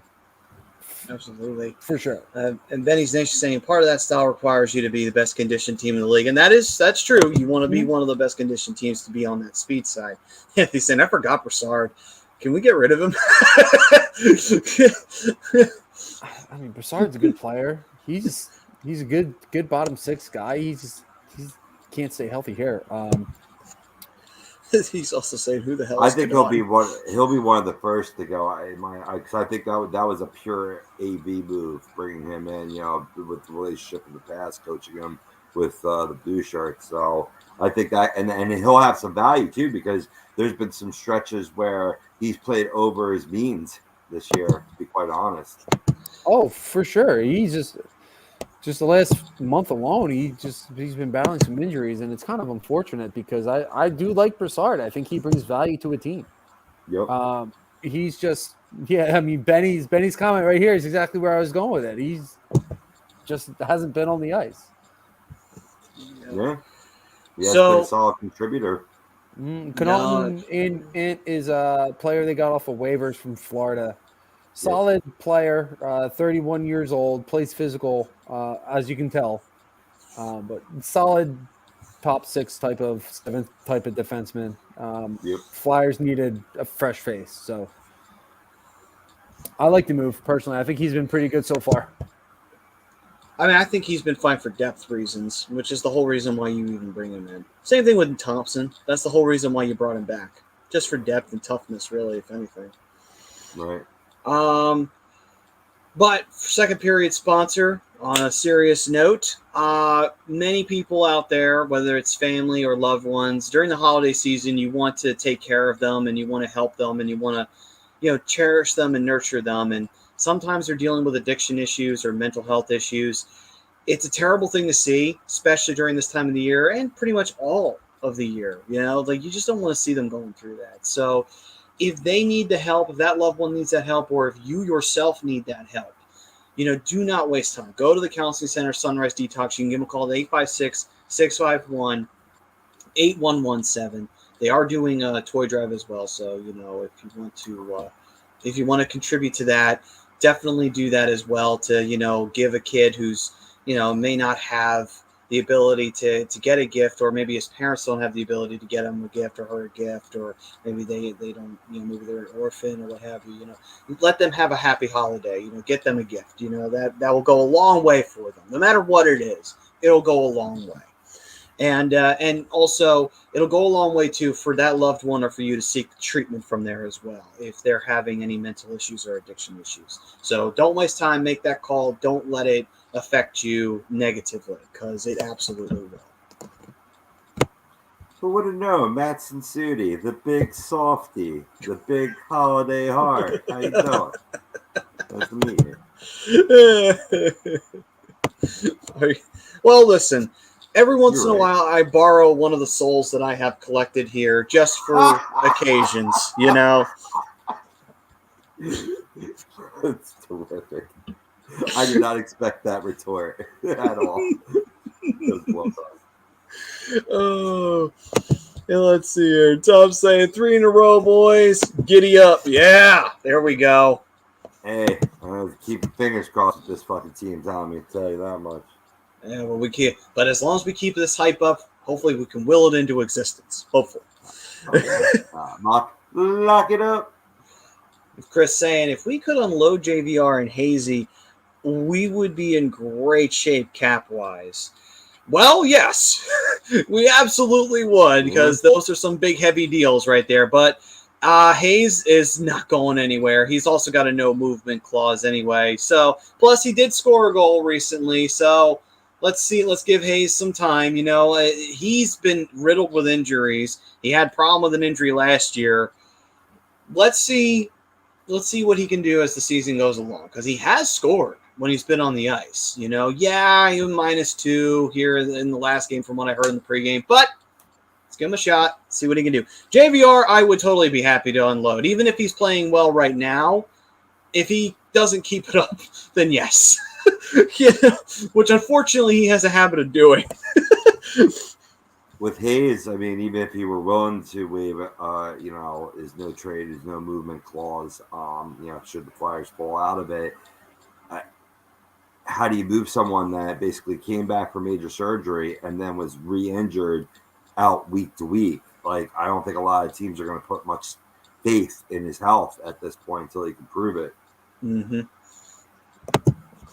And then Anthony saying, did Ben Simmons finally call for Ben Simmons because he has mental health issues and addiction of not shooting the basketball? Supposedly. Sunrise, he probably, Rob Lutman over there probably helped fix that, whatever is going on in his head. That's right. We'll give him some help. Yeah, we will. I didn't mean that. I didn't mean that, Facebook. I didn't mean that. Facebook, I did not mean that. Please don't take this down. Oh. But, I mean, no, because when Rob said it, he did this. You can't promote violence on the book, bro.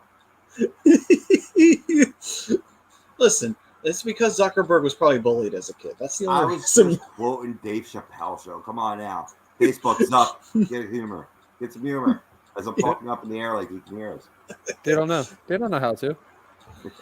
They don't know how to. They got nobody. They got nothing but robotics running that freaking thing anymore.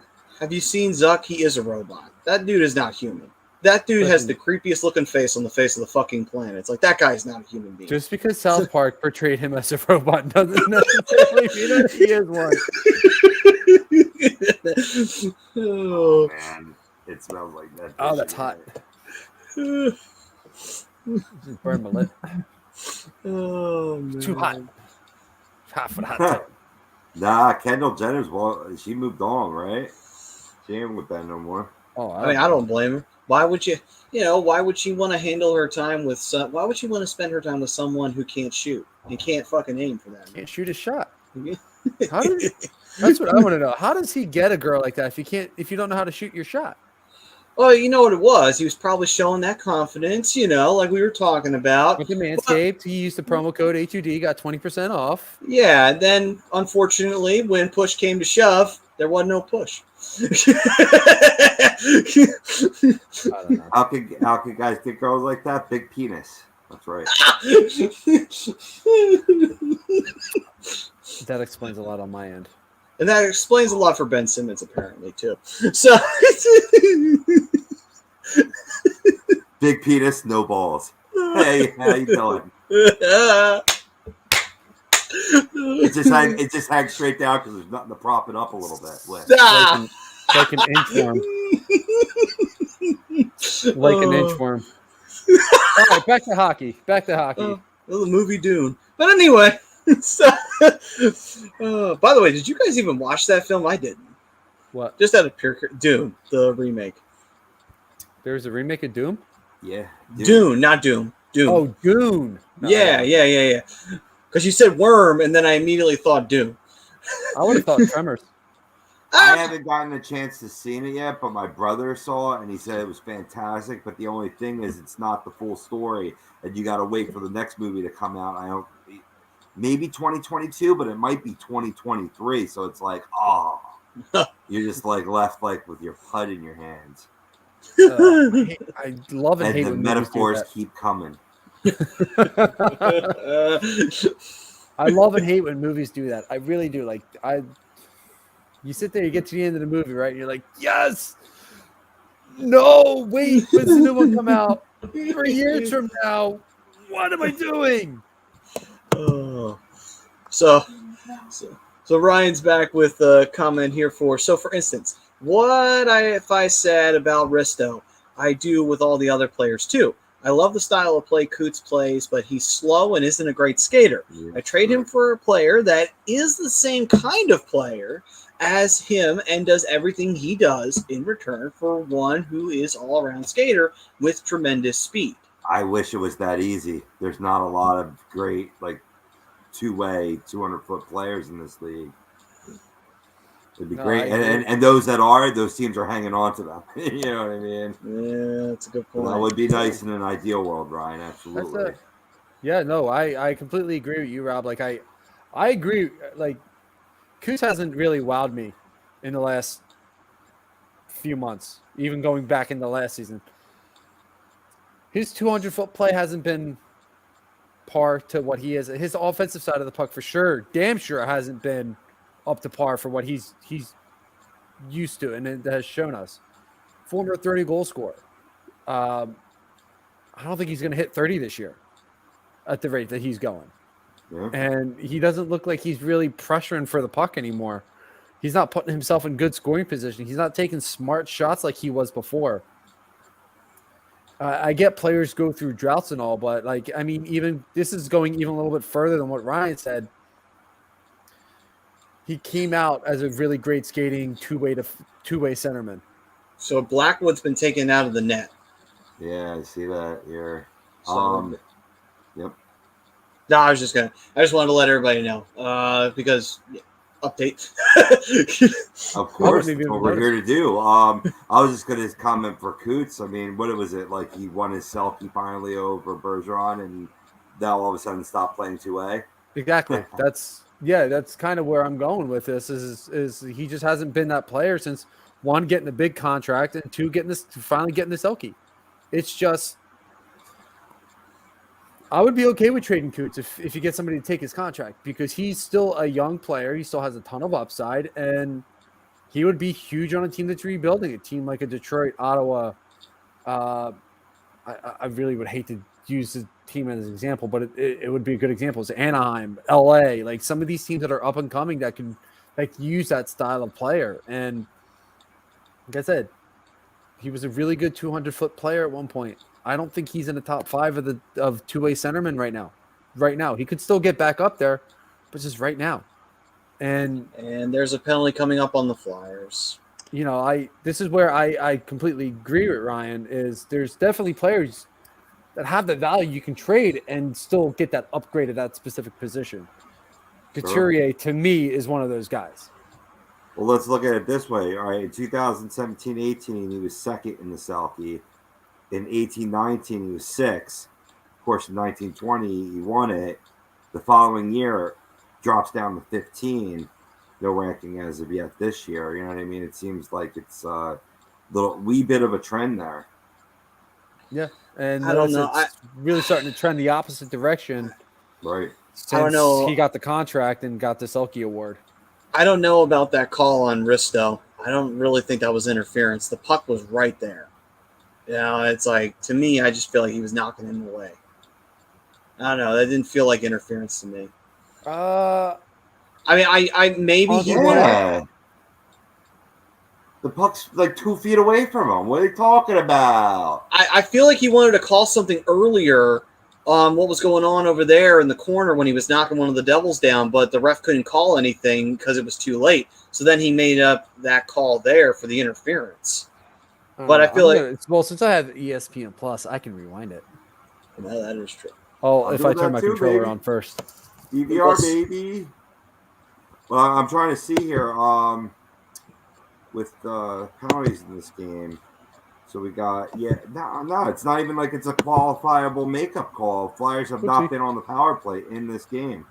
Yeah. I didn't realize that. That's the weird part, because I'm thinking to myself, like, wait a minute, so the Devils have been playing a clean game? That's bullshit. No team ever plays a clean game. That's not just a knock on anyone who's playing against the Flyers. That's every game. Every team has done something in the game. That's ridiculous. I mean, I know it's 5-1, but still, it's like, come on, refs. You know, you gotta don't make it so blatant that you're trying to help the other team. Come the fuck on. I'm not even laughing at you, Matty, or anything you said. I'm just the content team's on fire tonight. I gotcha. Yeah. Yes. What if I told you this would be the man that becomes the all-time NBA three-pointer? No, you're not gonna be able to say. Oh yeah. No, I see it now. Yeah. Quality. But yeah, so that's the poll question there for you, Ted FX, and what's going on, man. And yes, Hart is in the net. And Ryan said that Jonesy agreed with me. Thank you. And then Benny saying could be more on AV. Time to tell with Yao behind the bench. And yeah, so and Chris Delm saying bullshit penalty, and I agree. The refs hate us. Always have, always will. Started with Carey I Frazier. don't know. Like I mean, like I can see the argument both ways, but for me, he didn't have control of the puck, and he still got levels.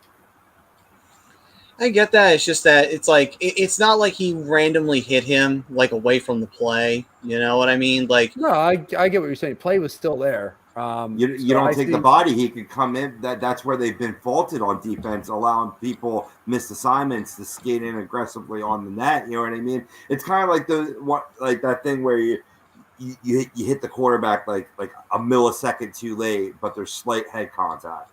Mhm. So they're going to call that flag 10 times out of 10. Yeah.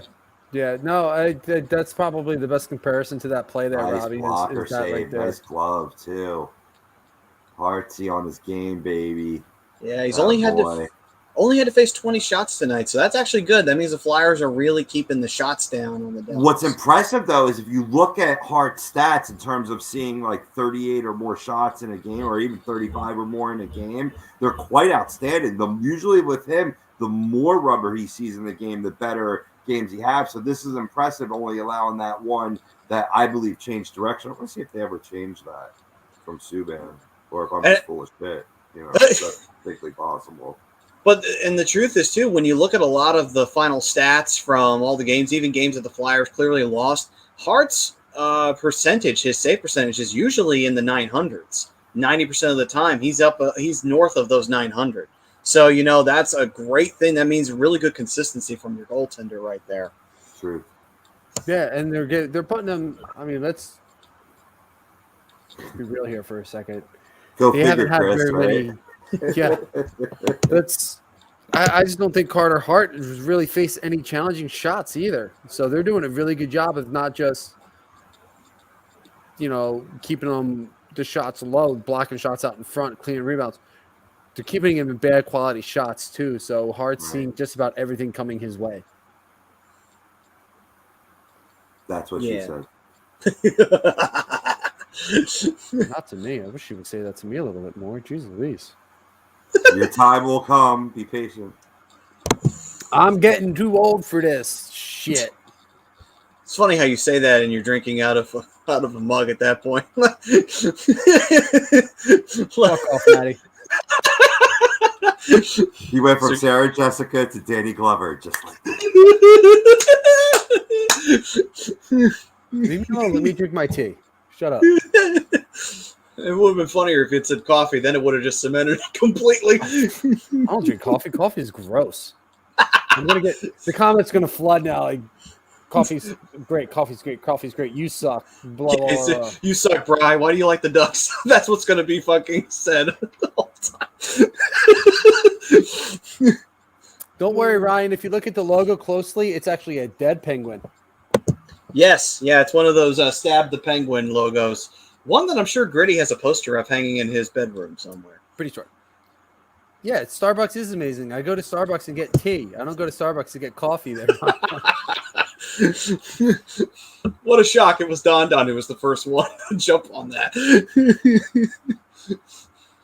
I am a beautiful butterfly. Sorry, Robbie sent me a pretty awesome meme there. Oh, Yes, Jesse's- sir, man. I caught that this morning as well. It's Jesse, that hurt. That's hurtful. I've done nothing but be nice to you. Coffee's great. You suck. Why do you like Yeah, the I told you Ducks? something was gonna Leave it to Jesse to take care of what we needed. Betty Station. Benny. Told you it was coming. Fucking Brian. I can't Told deal you it with was your coming. shitty selection in teams, but don't you dare sully Coffee. Oh my god. Oh. Hold on, that was a bad time to read that out loud. No, Ted, I don't even drink cappuccino, brother. I don't like the taste of it. It's all too bitter for me. Add sugar. Well, yeah. What are you gonna do? We'll say this. I do. Yeah, not saying to fire me, pretty much. Get him out of here. I won't fire him. I'll put him a 2-minute minor. What if Philly He gets- drinkers, and then you can get this really fabulous HED mug. You can True. drink coffee out of that. And with the A2D membership, you could come on the air with your A2D mug, drinking coffee or cappuccino, saying how much Brian sucks for not liking coffee. I'll take Hey. Kurt Angle. He's WWE Hall of Famer. Don. Oh, it's true. It's damn true. Back when the WWE was good. Yes. Seems so long ago, man. Probably because it was. Didn't somebody, or I heard that he's supposed to be like. Yes! Flyers got a new. There we go. Atkinson got a hat trick. What did I tell you?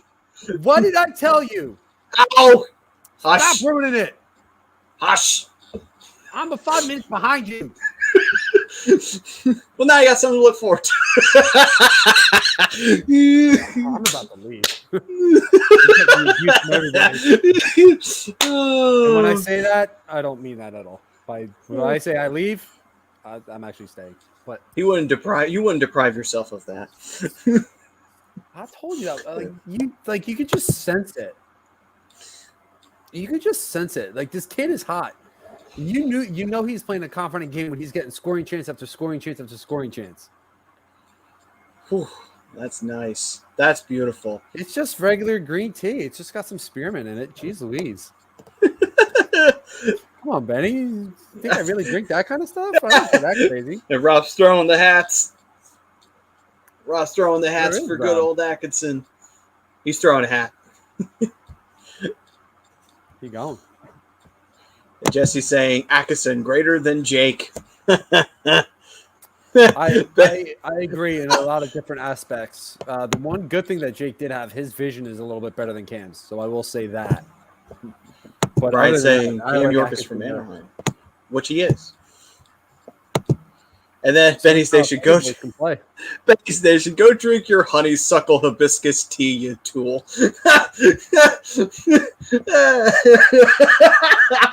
Oh my god, that is great. Honeysuckle whole wheat tea with Asian goat's milk. I never should have said that I was drinking tea. I'm trying to relax here. Screw you guys. By the way, this torturing session of Brian Daly and the hat trick of Cam Atkinson is brought to you by All Campus. Listen, we saw John Coyle a little bit earlier on. He hosts the Ramp booth as well as running All Campus OC down in Ocean City. They got a lot of great stuff down there for you guys. And they actually have a deal going on for you, which is 20% off of everything in our store, including hats, shirts, and their team cornhole sets for all subscribers. So get subscribed up, go on down to Ocean City, wear your team colors of pride, and feel free to check out the Ramp booth. Also, real quick, before I forget, because you just reminded me, Ramp booth, January 9th? I think it's January 9th. Going live in the Jetro parking lot the weekend of the Eagles-Cowboys. So if you guys are going to the game or even just tailgating out in the parking lot, head over to Jetro. Go see Rob. Go see John. They're going to do the Ramp booth from the Jetro parking lot. January, I believe it's 9th. I'll have to double check the date. I'll get that for you real quick. January 9th. And go hang out. Get on the Ramp booth. Get on the air. Talk with the boys. Go have some fun. Go talk shit on the Cowboys. Because it's, I mean, you can't really talk shit on the team that's in first place. But, you can. But, yeah, they're doing that. So make sure you guys are there. Jump on with those two and do some tailgating. Enjoy the festivities that is Eagles pregame. And enjoy. Benny, Earl Grey. Earl Grey is actually really good relaxing tea. I'm just saying. And then Anthony's also saying Brian is drinking horny goat weed tea. And Jesse's saying, it's okay, Brian. Did you ever see a guy at a bar or something order a margarita or something like that? Now that'll get a dude slandered. Yeah. Oh, you know what? I'm actually kind of happy that I said this because these comments have been really, really funny, especially that one. Well done, Jesse. Real quick, Ryan did ask me earlier why I am a Duck fan. Well, some of it does have to do with the movies growing up, being a little tyke. Grew up in the heart of the movies, and that had a little bit to do with it. And the other part of it is Two of my favorite players of all time are Paul Kariya and Teemu Selanne, and them being the Ducks, two key players for a very long time. And obviously Teemu pretty much being a Duck for life, played a huge part in it too. So I kind of got really attached to those two players, and the rest is kind of history. I kind of just stuck with the team. I have no hatred for the Flyers. Obviously, I cover them every week and talk about them with all you guys, and just kind of is what it is. But the only time I ever not root for the Flyers is when they're playing them. I even heard you say "we" when we were referring to the Flyers before. So, I don't know what you're talking about. Yeah. I didn't want to call you out then, but apparently I just did. It's all right. Everybody is now. And I went, "We? What you mean, we? Who's this we?" She said, we. Oh, yeah, you didn't hear I got signed. 36-year-old rookie who can't do shit. That I would believe from both the Flyers and for yourself. Andy McDonald 2.0. Yeah. Ryan, thank you for letting us know that it's at Mill Creek Road, not at Millwood Town. Thank you. We'll send the message. Yes. We'll get that fixed for you. And Don saying Bride's mug says bad bitches only. I actually do have a Star Wars mug for my sister that says Yoda best brother. So yeah, there you go. You. And he's saying, Brian, where are you going with this nonsense? Which nonsense? I'm full of nonsense. I actually used before I met these guys at ATD, me and my buddy at Connecticut School of Broadcasting actually had a show we called Nonsense Radio. So there you go. I like that. Mm-hmm. I have to see if I still have my flash drive. I might actually still have a couple shows on there. And the Ducks even had their own cartoon. They did, and it was fucking awesome. Wild Wing was the shit. Wild Wing was the shit, man. Should have brought that. Should have kept that around. They had Tim Curry as the villain too. Freaking come on! What more could you want? I had watched the show when Disney Plus came out, and I rewatched the show, and I didn't even last 10 minutes into the show. I had to turn it off. It was terrible. I watched it. It was awful. I enjoyed every single. It made no sense to me. Oh, God, it was so awesome. It was like they left in the middle of a game to go fight crime. First of all, where did the other team go when the ice opened up? Like, that's what I want to know. Like, they took the 2 points. They took the forfeit and put it home. They said, "Fuck it, who cares? It's our only win of the season. We'll take it." One thing I did like though is that they actually used that jersey, which was actually pretty cool. They did. Billy Barber in the building. Yeah. Claude Giroux with 882 now, ladies and gentlemen, on the points column. He may very well tie it before the night's out. If the Flyers keep up this pace going on the scoring side of things, now that it's 6-1. Empty net for G. No, they won't pull the goalie. Down 5. No. What do you mean my takes are awful, Don? You're gonna come at me? You disappeared for a month and a half. You better knock your shit off. Yeah, I've been voted worst take of the show, actually. And then, yeah, right. And then you have the balls to go on another show first over ours. Okay, yeah. All right, I'm gonna have to agree with Brian on that one. Don, you should have been on this one first. I gotta. I'm sorry, man. Listen, I gave Brian a 2-minute minor for the T-Love there, but at the same time, though, I gotta give you a 5-minute major, bro. That's a game misconduct right there, man. You should have been on the show. I mean, come on. You're tea or coffee. You're never both. I'm not coffee. Maybe that night worked out better for him. Maybe he can't be talking. He can just be listening right now. You don't know what his life's like. Come on. He's putting all these comments in, but he won't come on the show. Come on. One of the best memes I've ever seen is "Be kind to your neighbor. You never know what their day's like." Me. Also me. Put on your fucking blinker, asshole. I love it. His response, Don's first response, whoa, guys. Let's talk about it. No, that's some bullshit. I'm sorry, Don. I don't make the rules. I got to call it like I see it. I call to the rule, and not like the NHL officials who do discretion. I love Jimmy, and I love Evan, and I think they do a great job on Flight Zone. You were our fan first. That's true. Come on, Don. There Loyalty. may be something other than tea in this tea. I'm just putting that out there. Be kind, rewind. Ted FX says. No, but you bring up a fabulous point there, Rob. You never know what type of day that somebody's having. So hopefully, if any of you out there are having a bad day, hopefully we are bringing you some joy and something positive in your day. Because I've had a rough day today. Be honest with you guys, it was a long day. It was a busy day, and this has been the highlight of my day. Just talking to you guys, all you guys, Don, Ted, Benny, Ryan, all you guys. You guys have definitely been the highlight of my day today. Well, let's end it with a freaking strong Flyers victory. 9-10 left to go. Let's go, boys. Let's go. Hell yeah, there'll be the cherry on top of a rebound here for your day. Oh, Maddie, I gotta see if I can find this. Something you'll really appreciate. Oh, cool. And Anthony's saying the Devils are the Jaguars of the NHL. I am totally fine with that comment. I feel like there's more Ottawa. Yeah. You know, it comes to think about it, I think Ottawa does fit that description pretty well, don't they? Oh, bad turnover, but luckily Hart made the save. I love it. Hart shook his head. Hart doing no.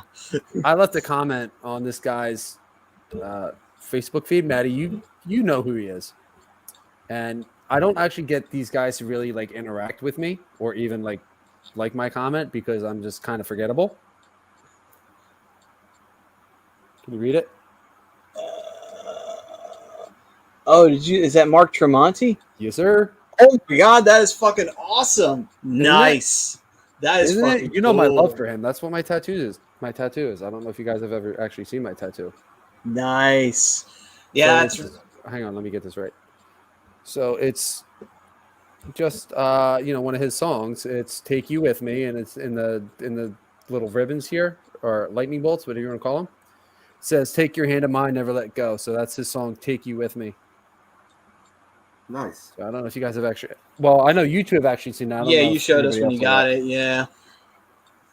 You guys saw it when it was a freshie. It's not so freshy anymore. Yeah, didn't you have the you had the plastic over it, right, and everything? Or no, you were letting it air out. That's right. No, I mean I only needed the plastic on it for like the first hour, 2 hours, so that cream could actually just sit on there, and after that it was just kind of make sure you're putting like Aquaphor or whatever kind of cream, healing cream you can put on there. Gotcha. Just let that top layer fall off. Appreciate that, Ted. I tend to agree. Thank you, Ted. I tend to agree. We love it. We appreciate it, man. We like to have a lot of fun with you guys. We definitely. And listen, we would not be without you guys. So, thank you. And Anthony St. Drew had a good game because he's playing the Cardinals in the movie Mighty Ducks. Jesus. I will say, man, if you could siphon off Anthony's hatred of Giroux, siphon off my hatred of Crosby, and siphon off the hatred of Bry for the comment section, and and siphon off Rob's hatred of the Devils, you would have the greatest concoction ever of just pure hatred. Yeah, you could just say the whole human race for me. People suck. Except all the people that are involved in the show right now. Don. Commenters, listeners, production, on I didn't. Oh, I didn't. We're all good. I didn't stir that enough. Well, yeah, you're right though. At the bottom, yeah. And Don saying tea leaves. No, the tea leaves. Tea leaves are fine. I don't mind drinking the tea leaves. That's actually really good for you. But it was just all that sugar sitting at the bottom. Don saying this show is pretty okay. Listen, I know you're mad that I sent you to the box, but come on. Flight Zone is the best show. We know because you've actually been on it. You won't come on ours. You know. No. I think he's more mad because I threw him in the box. He brings up a valid point though here. They don't really make that. They don't really make any good sports movies lately. No, you're right. You know what it is? You know what those sports movies are missing? They're missing the cheese. You need cheesiness in a goddamn sports film, but no one ever wants to do it anymore because they're so afraid of, it's a cheesy film. I don't give a fuck. It's a film that's going to sit with you for the rest of your goddamn life, and that's why you need the cheese, goddammit. So don't forget that. Major League's a great movie. Mm-hmm. Major League 2 is an okay movie. 42 is great. There's a trend here. Trouble with the Curve, great movie. Moneyball, great movie. Obviously, you have Mighty Ducks, you have Miracle, all great sports movies. But if you think about it, if you look back and you have any conversation with anybody about some of the greatest sports movies, there is a minimal number of hockey movies that are actually good. Mighty Ducks is obviously one. You have Slapshot, the original. The original is the only good one. Yeah. Young Blood, really good. Yes. Miracle, really good. Miracle. Mm-hmm. After that, no one's making the next Airbud. Give them time. Give them thank God time. for that. I hate those movies. I like the first Goon. I thought the second one was unnecessary. I thought the second one was unnecessary. I did like Goon, though. Goon was pretty good. It's not my top 5 sports movie, but it was good. But, the point is, all the really good sports movies are all baseball movies. Tevix, what do you mean? The Apollo Creed movies, did I see them? No, but I heard they were great. The same thing. Phenomenal comments tonight. Don does say Space Jam 2 was not good. I heard that was horrible. But I knew that already just by looking at the first trailer. I didn't even watch the whole thing. I watched 30 seconds. I'm like, oh, that's going to suck. Yeah. Click. I mean, I think that's absolutely. I remember the Titans and all-time favorite. That's a very good film. Yes, very, very good film. I cry in that movie every time I watch it. When Gary gets hit, in him and Julius, don't even get me started. I really like that when they the trip to the Gettysburg graveyard and they were they united the team together no matter what race they were. That was really cool. That's good. Very good moments. And Denzel Washington is a great actor, so he pulled that scene off amazingly. Oh, it was very well casted. It was incredibly written. It was very well directed. Even what was the other one? That was based off the college coach who started 5 African American players. Was the first college coach to ever do that. What the hell was the name of that movie? Oh, that was with Matthew McConaughey, right? As the coach. No, I don't. I think remember. I think he was. No, that you're thinking We Are Marshall. That's not it. Oh, okay, never mind. Glory Road, I think. Glory Road. I wasn't sure. I wasn't sure if it was that or the Express, but that was the story of one man. Not 5. I think it was. Yeah. I think it was Glory Road. That movie was really good too. For me personally, incredibly hard to watch. Yeah. Yeah. I mean, diving into the boxing world, man, I'll still watch it right now. I've watched it so many countless times, but Cinderella Man, I really love that movie. I've never actually watched it.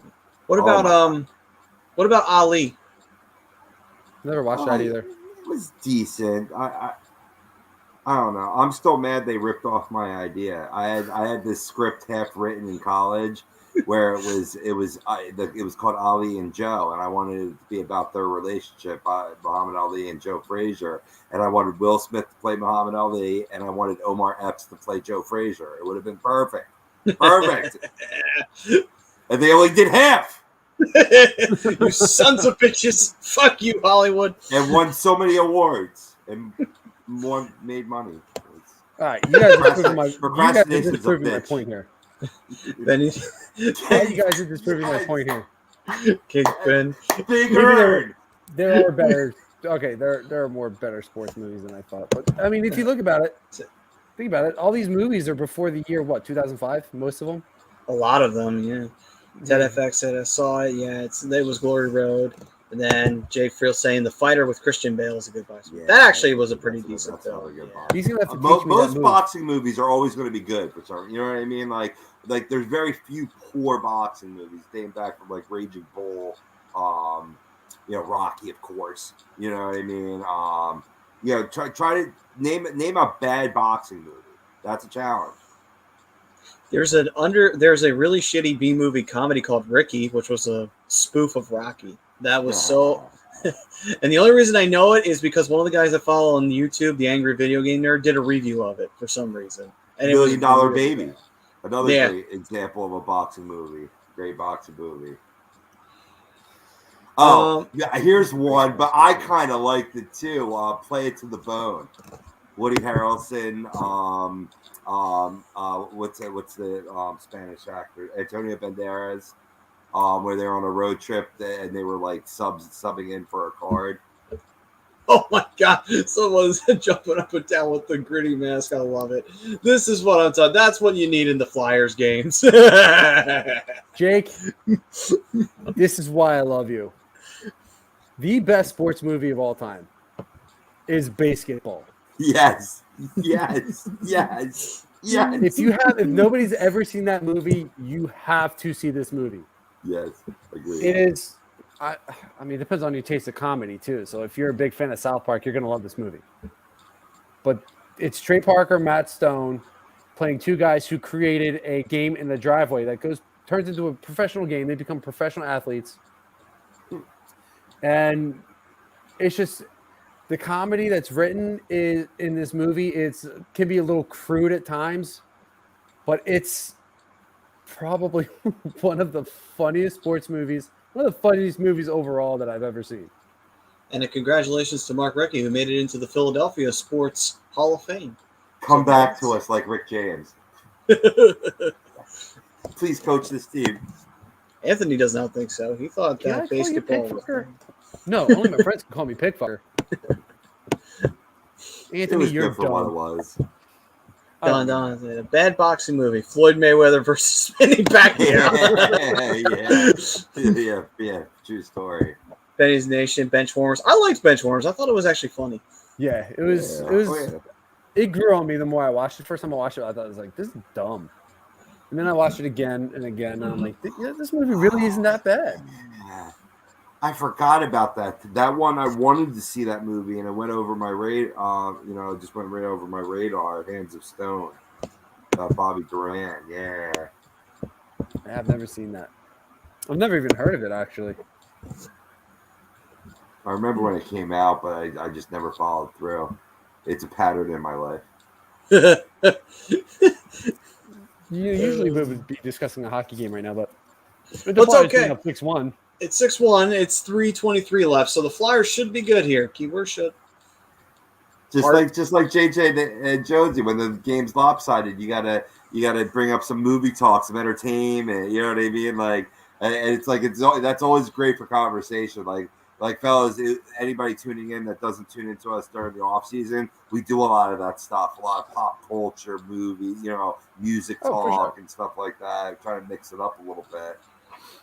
I will say another good sports movie is A League of Their Own. That's actually funny because I love Tom Hanks in that film. He just loses his shit every 5 minutes. It's like I love it when Tom Hanks loses his shit in a movie because he does it very, very over the top hammy style, and it's fucking great. Well, one of my favorite scenes in the movie is it's like the first game of this season. He comes walking in, probably pissed drunk, walks right to the bathroom and starts taking a piss in front of all the ladies. And they're all just kind of standing there and like it's super awkward, like, what?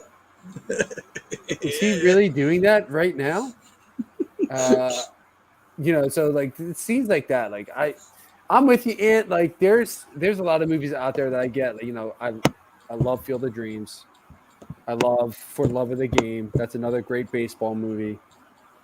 So I get you there, but you still need some of those really good, like stupid comedy movies, and that's what basketball really was. What was one of the other ones that I saw? Countdown said soccer movies. I've seen The Big Green. I did see The Big Green. I don't know why I actually liked that film, but then I was a kid when I watched it, so I don't know. I haven't seen it as an adult. I don't know if it's aged well. No. You are not a toy. Then I stop at home and give my wife the little pickle tickle. John Lovitz. Fabulous fun. I would say I'm going to give that one to Toy Story on that one, Ted. Even though No Crying Whistle, that's a classic. I can't deny that line is historic. But yeah, I got to give that one to that freak out underneath the truck at the Dynaco gas station. Yeah, that's great. By the way, there's a guy who came into the store when I was working, and he had a Pizza Planet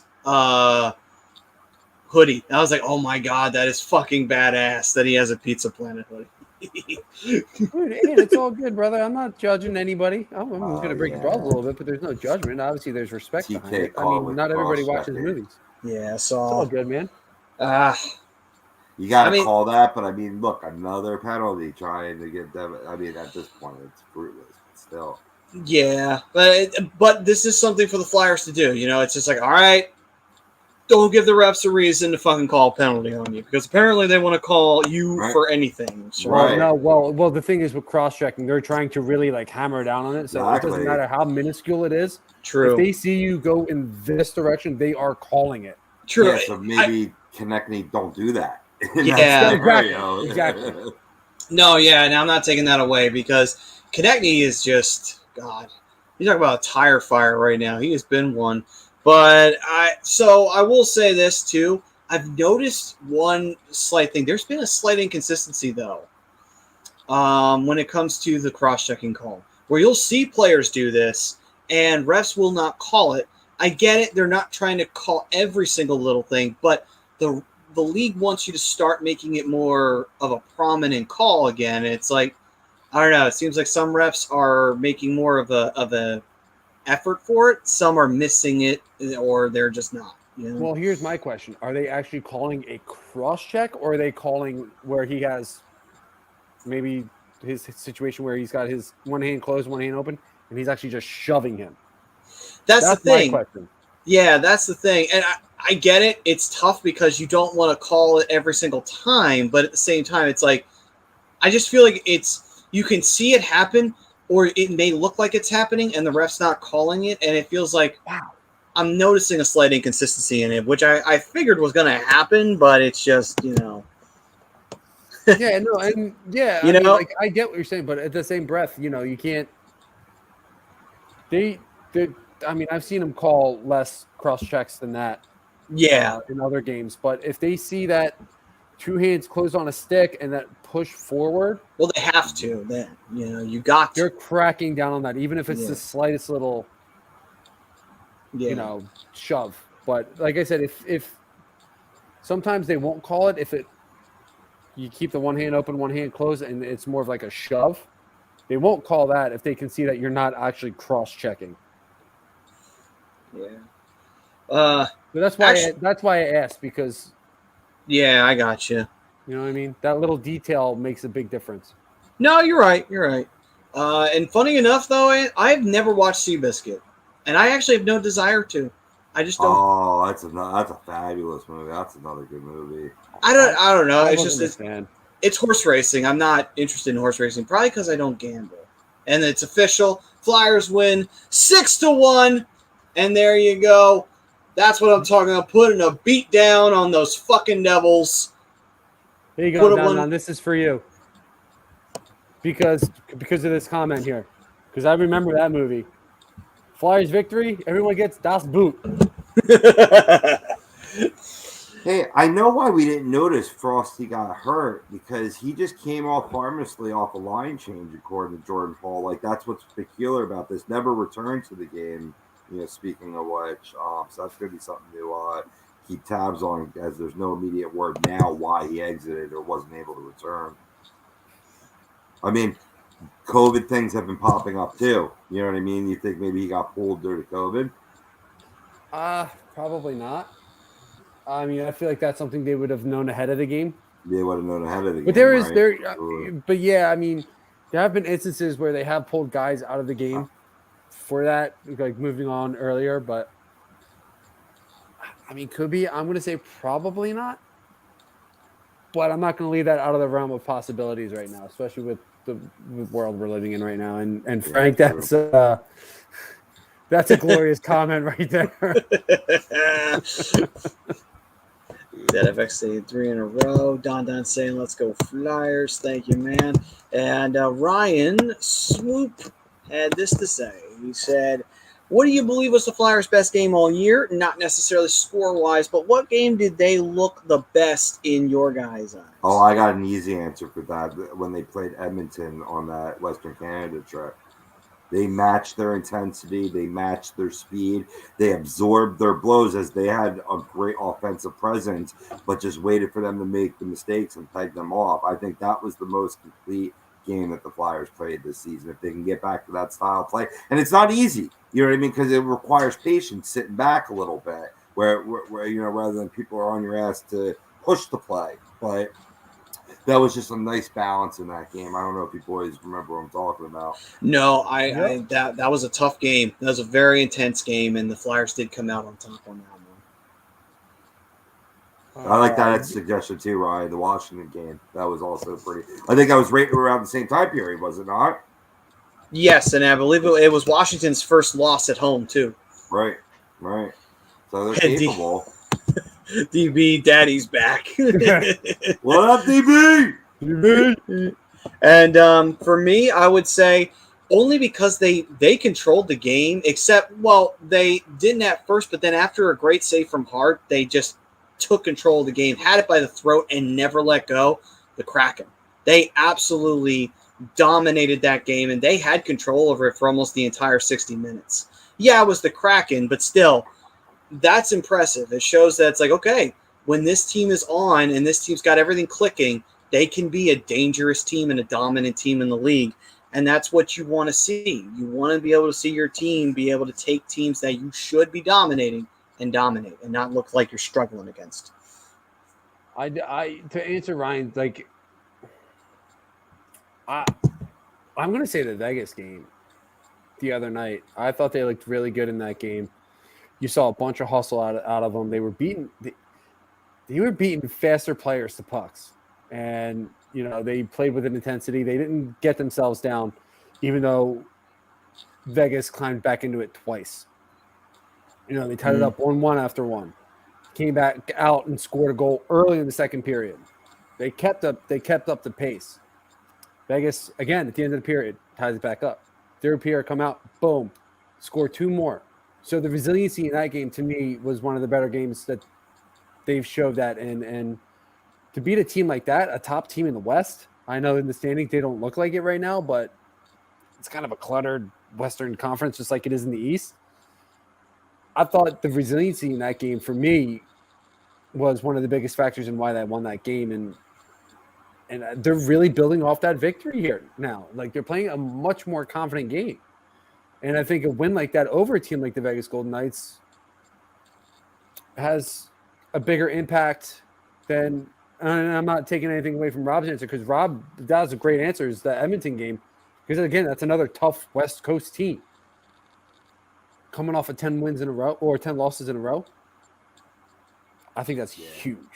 Yeah, no, I think that's huge. your point. I like your point. By the way, Don, switch over to your Red Wings. Hopefully I bring them some bad luck. Oh. Let's see here. Chris threw up Invincible and Rudy for football films. Anthony said, I would say the Pens except movies. Yeah. Anthony said, I would say the Pens except this year, because the Flyers look scared this year against the Pens. Yeah, they got pretty much pwned by the Pens in that game. There was not one aspect of that game that I'm trying not to read Don's comment right now. That the Pens just owned them in that entire game from puck drop. But I love you, Don. Don't think it. I'm actually rooting for him. This is not the first Red Wings game I've watched this year. So your boys have intrigued me very much this year. In the spirit of Invincible Rudy, I'm really curious to see how American Underdog is, the Kurt Warner story. I think I'd like to check that out. Yeah, I think that might be another good one. I only want to see it because Zach Levy's in it. Yeah, you know what I mean? He could be hit or miss. You know what I mean? I wasn't really a big fan of him in Shazam, but I definitely loved him as Chuck. You know, that was good times or whatnot. And I think he could be this role. I think he could do this role pretty well. He's got the look of a quarterback and everything. You know what I mean? Big, tall guy, you know? I think I did like him in Shazam. I actually do think that he did bring like a little bit of what's the word here? Childishness back to that role, considering that Shazam is a child. Yeah. Right? So I just thought his deliveries on some of the things that he said was kind of felt like authentic. You know what I mean? But I mean that movie was just meh. Yeah. I'm looking forward to Black Adam though. Yes. And then Ted FX saying, is Ellis our new Nolan Patrick in the sense we'll never know when he's coming back? God, I hope not. I want him to get healthy. Yeah. That's all I want. And Ryan Swift saying, the game the Flyers played against the Caps is the best they looked in 25 years. I'm not even kidding. I can't even remember. Listen, if you can remember that far back, right? Like I'm like uber impressed, and you should probably take my spot on the show. Lord knows I don't got the brain cells for that no more. Man. All right, so let's see here. Give our third period sponsor some love here. And that would be Fan Up. So if you've been taking the advice from the Money Pot Podcast and Willie Vegas, and you need a place to place your bets, well, this is the way to do it. Fan Up is the best way to enjoy fantasy sports, daily NFL contests, and more. Win great prizes. Sign up today. Use the promo code A2D for 5,000 bonus points, a $50 value. FanUp.app is where you can find that bad boy. Next thing you know, you're making money. Yeah, Don. I love you, buddy. Just remember that. Yeah, Jamie's actually a pretty good friend of mine, so I actually need to reach out to Jamie. I haven't talked to him in a while.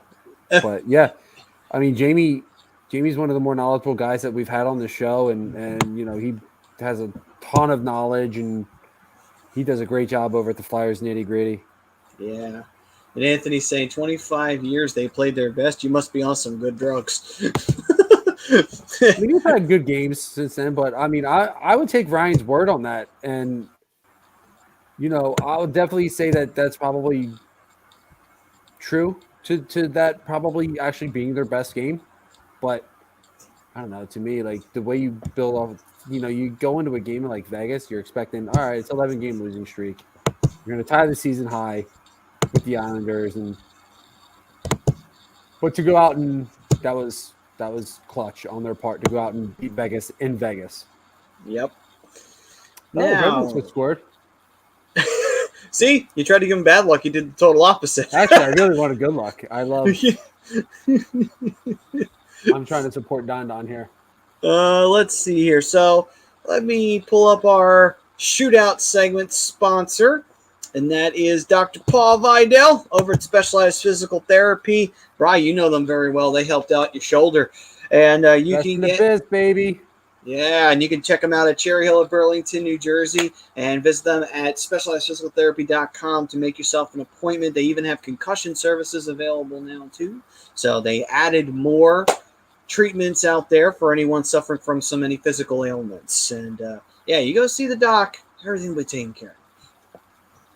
That was actually a really creative play there by the Red Wings there. Nice little clear from, who was that, Ernie? Played it up, created a 2-on-1. Islanders defense playing a pass, leaving open the shot. And I don't know. It's Rasmussen. Don. Rasmussen We back, baby. Rasmussen with the snipe. Yo, Don. Seriously, like, with the Red Wings, I wasn't kidding earlier. Like, I don't know if they're still where they were, but their shooting quality is second best in the league. Like, they have the second best high quality scoring chances in the NHL as of like a month ago. I don't know if they're still there or still even in the top 5, but I mean, that's something to be. Their shot selection might not always go in, but they're creating high quality chances, and that's huge. And they were only second to Toronto. And I'm sure right now, but I mean, Detroit is looking. They're looking real good. I think that now.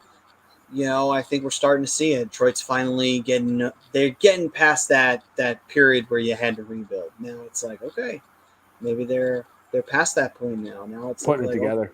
Yeah, they're officially now just got to put the pieces together, and get to the playoffs, make it I like happen. the now. Nedeljkovic trade for them. I thought bringing in Alex Nedeljkovic was good. Still scratching my head why Carolina would trade him. I know. But Yeah, a really good season. I like too. the trade there. I mean, Verona being healthy, yeah, Don would be huge for them as well.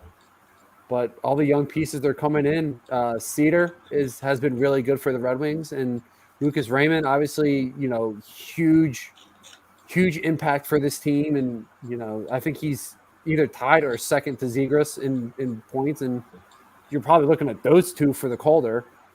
So, and then they got good vets in place. One of the guys that I love for the Red Wings, as far as veterans go, is Sam Gagner. He never really lived up to the hype after being drafted by Edmonton, but Sam Gagner is a great leader to have in a locker room. He's a great voice. He's great of experience, leadership, and you still have young guys performing too. Like I said before, Cedar, Raymond. You got Tyler Bertuzzi, who's going to be a future face of this franchise. They went out and got Jordan Osterley from Arizona. That's defensive depth. You still have Danny DeKeyser. This Detroit team could make some noise. I think they could definitely be a potential wild card contender. They're not far off at all. I think they'll be buyers at the deadline. So, before we dive into the shootout segment and we do our hot take of the week, best game of the week, and player of the week, Bri, you want to give us a scoring update? Oh, shit, yeah. Sorry, not ready. It's okay. My bad. Dropping the ball. Jake said, sorry, before you do that, Morgan Frost had to be removed from the game due to COVID protocols. Good call, Robbie. I thought so. That's not good. That's not good. No. All right, so scoring update here real quick. As we know, Flyers beat the Devils by a score of 6-1, getting their redemption. So anybody who agreed to the poll, Islanders are down 2-0 to the Red Wings. And then we have currently at the end of the second period, we have the Sabres over the Winnipeg Jets by a score of 3-2. Blues and Stars tied up midway through the second period at 0-0. Avalanche up 2-0 on the Rangers in Colorado at the end of one. Oilers down to the Maple Leafs at the end of one out there in brutally cold Edmonton, Alberta. Down 1-0 to the Maple Leafs. And two games not in progress right now. Columbus and Vancouver just about to get underway in probably the next 10 minutes-ish or so. Vancouver and Columbus. Then you also have San Jose and the Kraken getting to it at 10:30 in San Jose. Some of the other finals going on right now. We got the Golden Knights over the Bruins 4-1. Lightning beat the Kings in overtime by a score of 3-2. Ottawa Senators put a spanking on the Florida Panthers by a final score of 8-2. God damn. Mm-hmm. Holy shit. Boy, the Panthers were not feeling it tonight. Whew. Damn. Ottawa was. Austin Watson with a goal. Cambrell, Norris. Tim Stutzel had one. Norris had two. Oh, Batherson. I'm a big fan of Batherson. He's got his 9th of the year. Nick Paul has his 4th and 5th of the year. So you got a couple guys with multiple goals there. Big, huge win for his Senators, especially over a team like Florida, who is, in my opinion, contender for that division. Yeah. Hell, they might win the President's Trophy. Right. Penguins 5-2 over the Montreal Canadiens in Pittsburgh. We have two postponed games here tonight due to COVID. We have the Calgary Flames and Nashville Predators are going to have to reschedule theirs. Also, the Carolina Hurricanes and the Minnesota Wild. So we'll see. We'll see what happens there. Yeah, Bryce, absolutely. Good W for the Flyers tonight.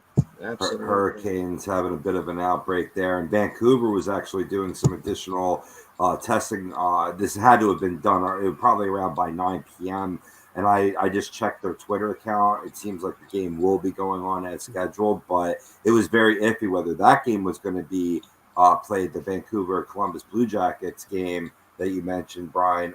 If Vancouver was saying if we had one more guy test positive, we have to postpone. So it's a problem right now.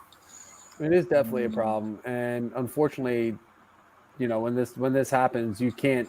There's no guys you can really call and say, "Hey, we need you up here ASAP." Especially with Vancouver, because they're not really close to their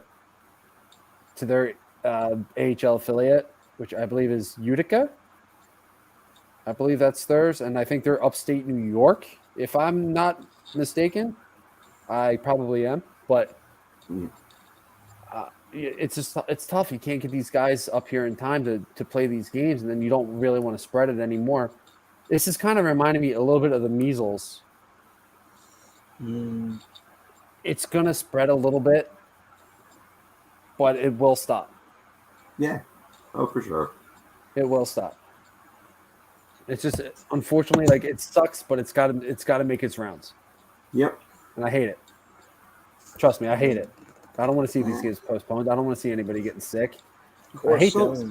They'll get replayed. I ain't even sweating it. You know what I mean? No, As I we'll know, see in but my even hot still, take. like, yeah. Yeah. And DB saying, didn't the NHL have the highest vaccinated rate? I believe so. I believe so. Oh. I think they were 100%.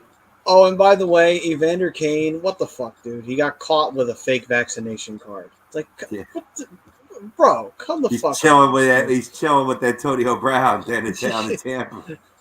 Oh, and I heard about that fiasco. So apparently, Antonio Brown fucked the guy who was making his food for him, and the guy knew he had a fake vaccination card and revealed it to the NFL. So then the NFL slapped him with the fucking suspension and everything. I was like, oh, there you go. Can't be a prick to everybody. You can't be a prick to everyone. What I didn't realize was, like, I kind of made a little bit of a scuff about it. I'm like, you're going to suspend Antonio Brown for 3 games for something that Aaron Rodgers did? But I misspoke because I didn't do all my research. I didn't realize that Antonio Brown had an actual fake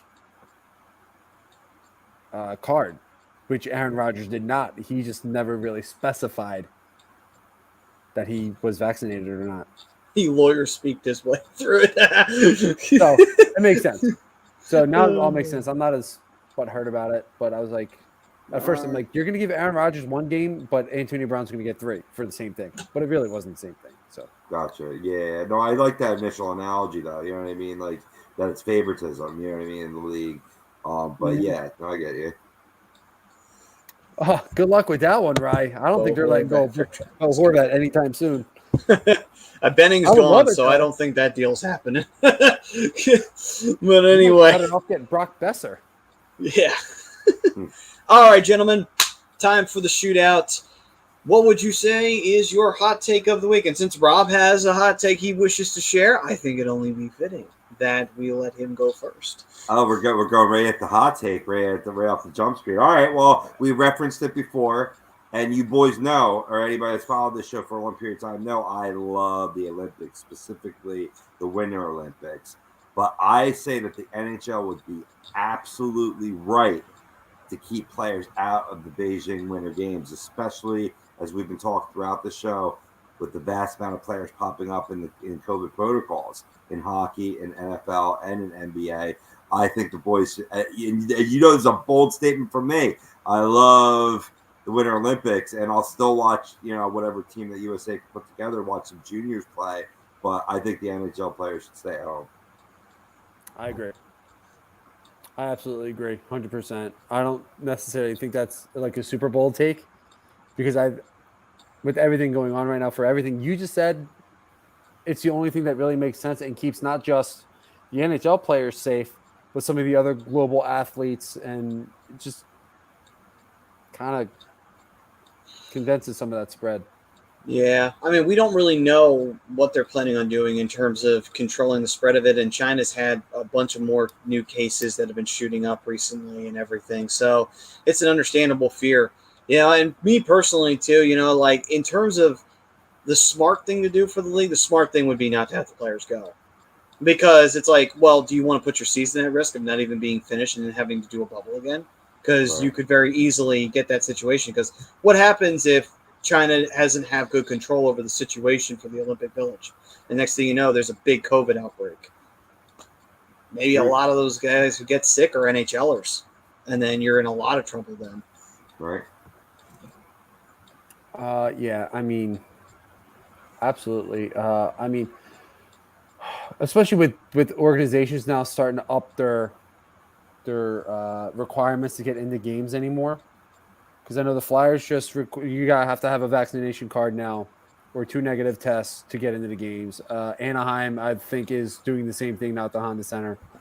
Teams and organizations are starting to get back into that. DB. Can't wait to watch Canada put 47 points on the Chinese national team. What the fuck? They don't need to do that. They just have to go to they just have to beat Germany that bad. Ted FX saying they say the NHL players care more about the Olympic gold than the cup itself. I do. I think some do. It really does mean a lot to them to win a gold medal for their country. And they're trying. The NHL and the players are trying to fight to make this happen. That's why I kind of thought that was hot. Take that. I think they should stay at home. But you're absolutely right, Teddy. And Tyler Coletti is agreeing. He's saying I wouldn't do it. Play it safe. Mm-hmm.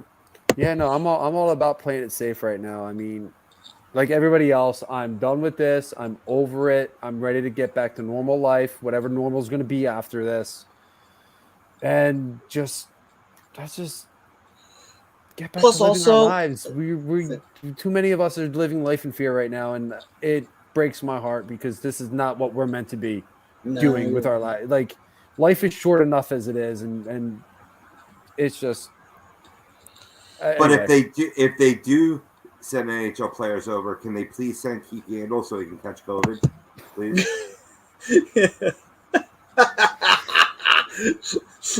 I'm sorry. That's so Don's happy though. The Wings caught a win, so that's a good thing to catch. 2-1 final, yeah. And then, so the whole thing. And DB saying the problem is the NHL has an international reach problem, so sending the NHL guys might be more important now than ever.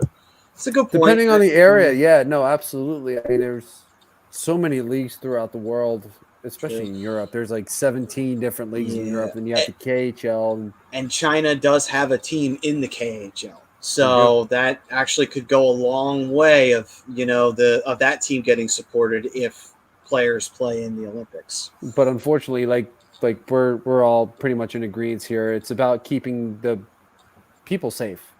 And I know I think it's almost 100% of the NHL players are vaccinated. Almost 100%. I'm not going to say 100% because I'm not sure.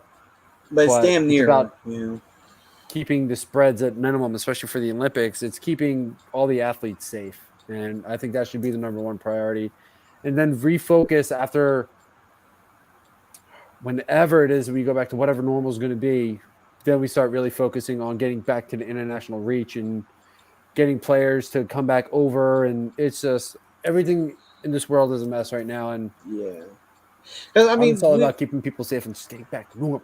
We didn't have the World Championships last year or the Women's Championships or what have you. So who knows if we'll even have the IAHF Championship tournament. I mean, they're already starting to put the rosters together. So I think they're planning on going on right now. And just, I mean, you're right. We'll see. We'll definitely see. Because they just named Billy Guerin and Chris Drury the GM and assistant GM for Team USA. All right. And kudos to Elliot Desnoyers for making the club as well. Yeah, congrats to him. Hope he stands out in that tournament because that's good news for us. But so good take there on that one, Rob. Brian, what's your hot take? TV, send me over and pay me in Bud Light. I'll average 22 p.m. 22 pence a night. That is great. That's great. Give me the gas. DB get into a fight with a Russian player. 2-2, motherfucker. 2-2. Steve, you don't want this smoke. You're the weight train. You don't want this smoke. DB, definitely miss you, bro. My hot take.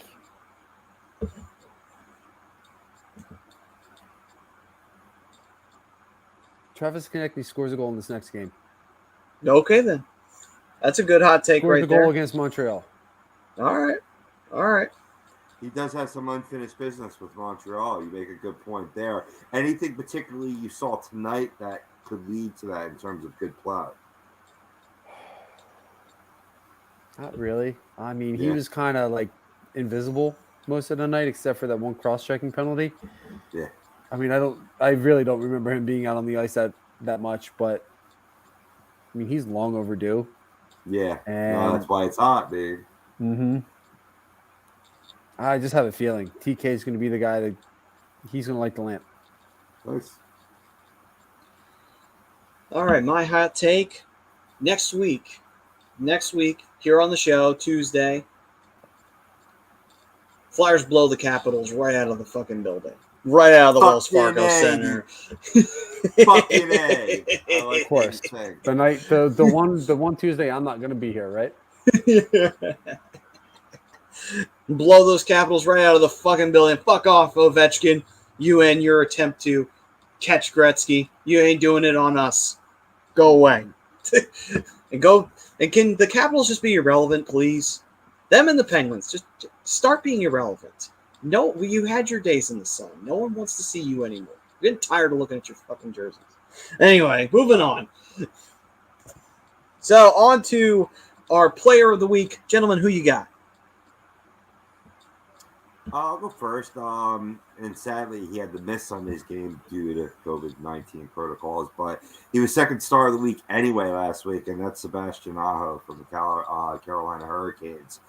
He put up 5 goals, which were the most in the NHL in the week ending December 12th. He had 7 points, which was number 2, all in 3 games. So you're talking a lot of multi-point games. And the game that he did not play on Sunday, ironically, the Hurricane, it led to the biggest upset for me of the week, where the Canucks beat the Hurricanes 2-1, where they were missing his goal-scoring touch immensely there, obviously only putting 1 on the score sheet. You're talking about a Canucks team, much to Dan Mindl's chagrin, 26 points, Hurricanes 39 points. That was a hell of a win for the Canucks there, but maybe a little bit due to Aho being out of the lineup. Oh, yeah. I mean, you have Aho out of the lineup. You need guys to step up. You know what the funny part is? There's actually 2 Sebastian Ahos in the league now. Is there?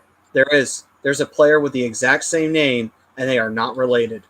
Get the fuck out of here. One plays in the Western Conference, and the other one plays in the Eastern Conference. Both play in the East. Oh, they both play in the East. Oh, okay. Well, they both play in the same division. Oh, my God. Only in hockey, man. Oh, my God. Actually, I can't say that. You have in basketball, too. You know, Manu Bol's son is playing in NBA, and his name is Bol Bol. Mm-hmm. Oh, my God. He's in, I want to say New Orleans? He's playing for they're the Hornets, Pelicans, right? I think. Oh, the Pelicans, that's right. The Hornets Pelicans, was right. Yeah. Never mind. I think I want to say he plays for New Orleans, but I'm not 100% sure about that. But yeah, Bol, he's a menace. Speaking of that, Don has a hot take. Ben Simmons will get traded during this week. Hooray! I mean, his name's coming up in a lot of trade talk, so it's could be coming any day. Get rid of him. Oh, Nuggets. Thanks, Don. I knew it was a team that had like that goldish color to them. Ted FX. Can these bad teams stay in obscurity where they belong to, like Florida Panthers and the Canes, please?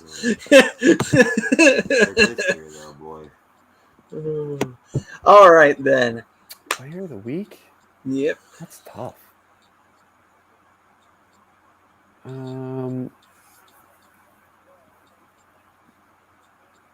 I mean, I got to continue to say Carter Hart, especially this week. I mean, despite the bad play out in front and going through that 10-game losing streak, still maintaining some poise, maintaining composure, and continuing to keep the Flyers in it, despite the fact that the offense was just completely gone for a few weeks, I should say. Yeah, I got to go Carter Hart just because of his composure and poise and keeping up the, I don't want to say elite, but almost elite level play during that 10-game losing streak. All right, then. And on to my pick. I'm going to do it for tonight. It's Cam Atkinson all the fucking way. The rest of the week can go fuck itself. It's all Cam this week. Getting himself a hat trick tonight. He's done some amazing things on these Tuesday live reactions. He got that OT winner against Calgary, and he got a hat trick tonight. Seems to be he likes it when we're doing a live reaction show. So we got to keep doing these. I think he had 4 points tonight. I wouldn't be surprised. But nonetheless, though, yeah. Cam Atkinson, player of the week. Anybody who does anything else, doesn't happen. It doesn't exist. All right. Yeah, Nice. he had 4 points tonight. I think he's got 5 goals in 3 games, 2. Nice. I'm Yep. gonna double back and check that real quick. He is heating up, and Ryan Clifford for Elite Fantasy is a fucking rock star. He pegged him out tonight too. He touted him or whatnot. He caught that Vancouver information that I quoted earlier or what have you. It's just I'm just so blessed. I work with such great people. You know, two of these finest examples are above me, to my left and to my right. That's awesome. We got Ryan Swoop saying, but seriously, guys, go back, watch all the Flyers games versus the Caps game. The Flyers' energy and effort was incredible. They wouldn't stop pressuring and attacking the Caps when the Flyers were without the puck. Bodes well for next Tuesday, baby. Another Yes, it Cam Atkinson night. Yeah, hell yeah. Maybe I'll be crowning him player of the week next week. Who knows? And maybe we'll be crowning that game against Washington game of the week. But speaking of that, nice little segue we can throw out there. Game of the week. Gentlemen, what you got? It's like 9 points and going back into the game against the Rangers where they lost 4-1. So he's been good. He's been good. He's been hot. So that's not just for tonight, but that's a really good take there, Matty. With Cam Atkinson. He's been putting points up. Thank you. Nice. And congratulations to Wellman getting his first NHL goal. Forgot about that. Yes, sir. All right, so where are we? Sorry, I was trying to Game of the figure week. What was your favorite game of this past week? Game of the week. It's one of the Ducks games, isn't it? I was gonna say there was a good one against the Blues, I believe. That was a very good game. Troy Terry finally broke his little scoreless drought. I don't know. There were a bunch of good games this week. Oh, too many to choose from. I got you. Yeah, that's pretty much it. Like it's which one do I want to pick? I mean, Flyers Golden Knights was a great game. Another really good one between the Capitals and the Sabres, surprisingly. Maple Leafs Blackhawks was another really good one. Seems to be a trend. The Blackhawks have really good games against the original 6 teams. So do the Maple Leafs. Yep.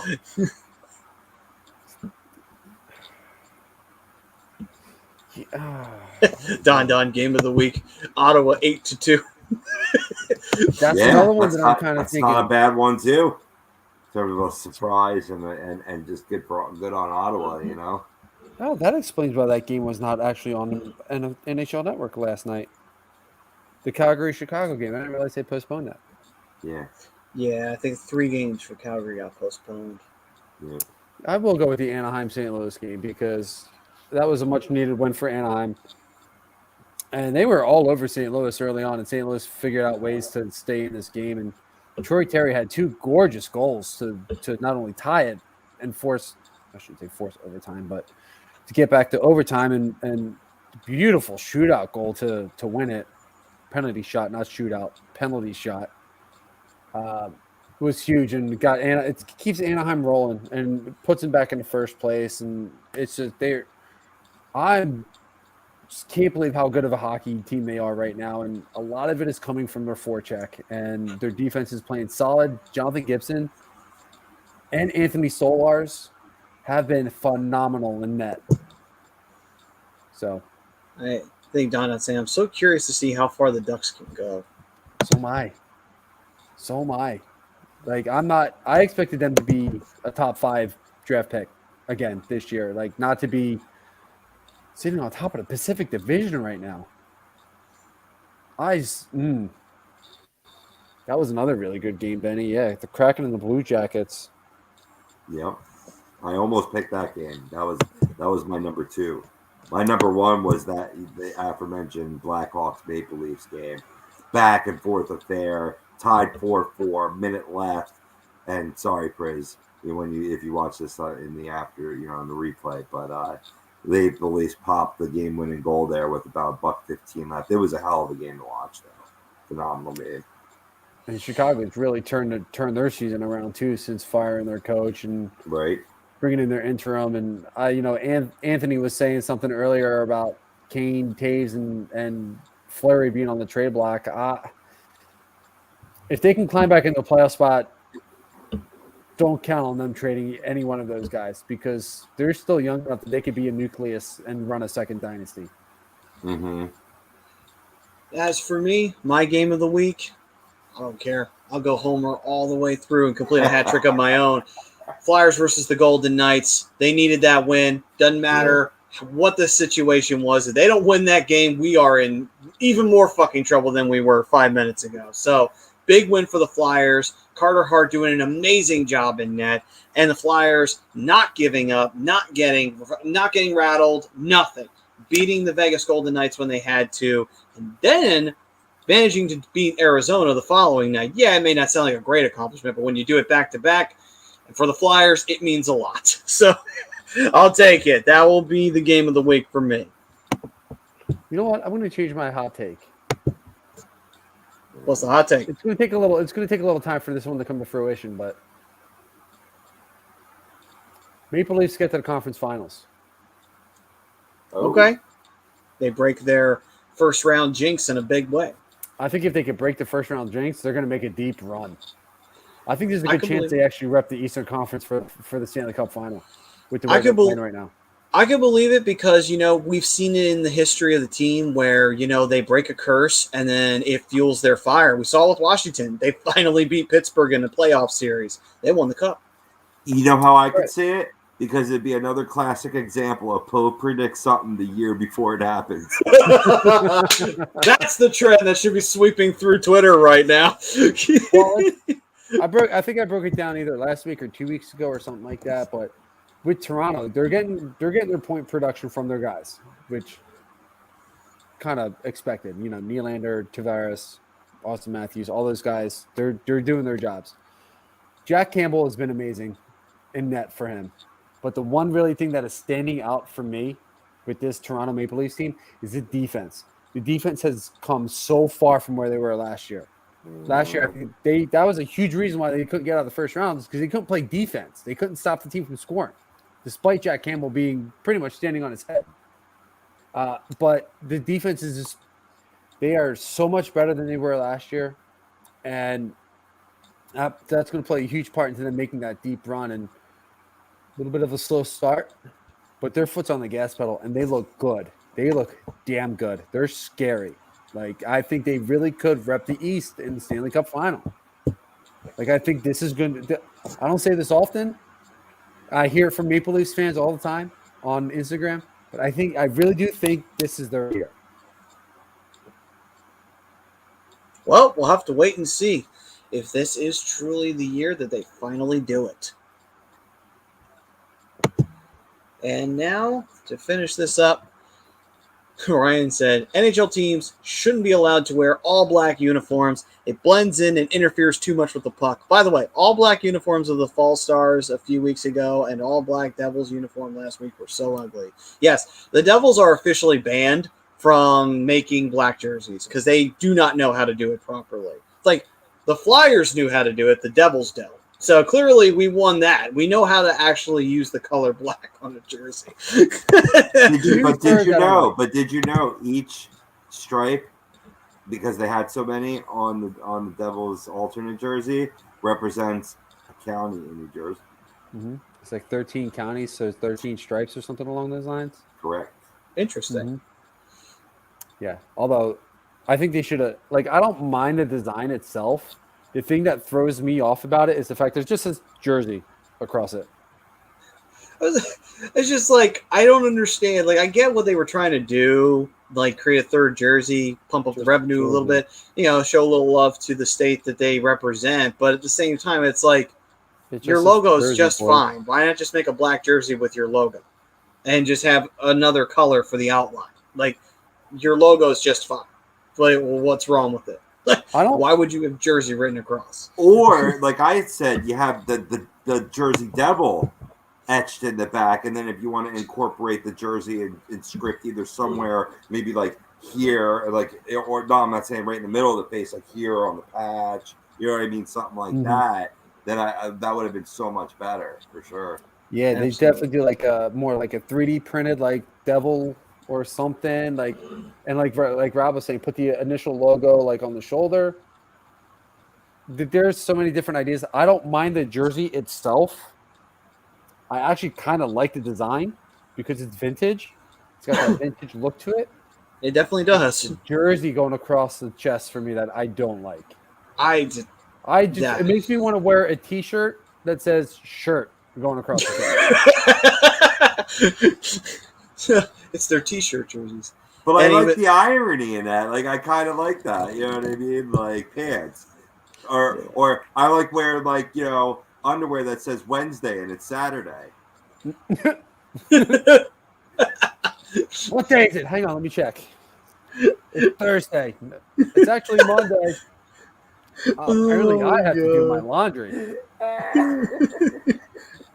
I crack myself up sometimes. I'm fucking corny as but yeah, man, all right.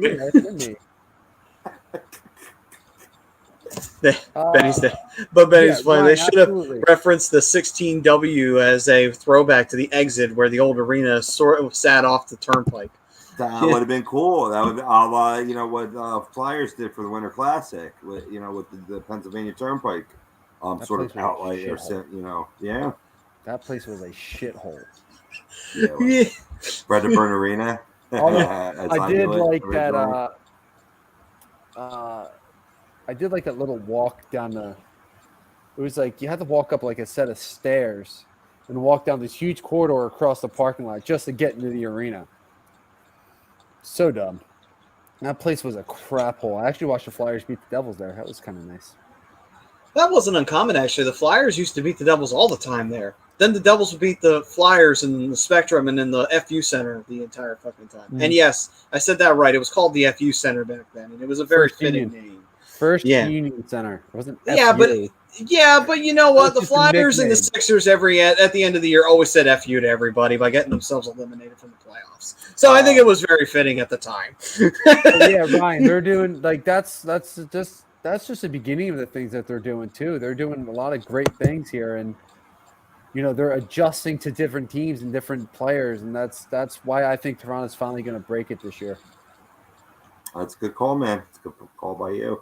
Like I said, it's almost guaranteed to happen. All right, guys. Time for us to send this pupper home. All right, guys. We thank everybody who chimed in today, everyone that was new, and everyone, of course, that are a regular.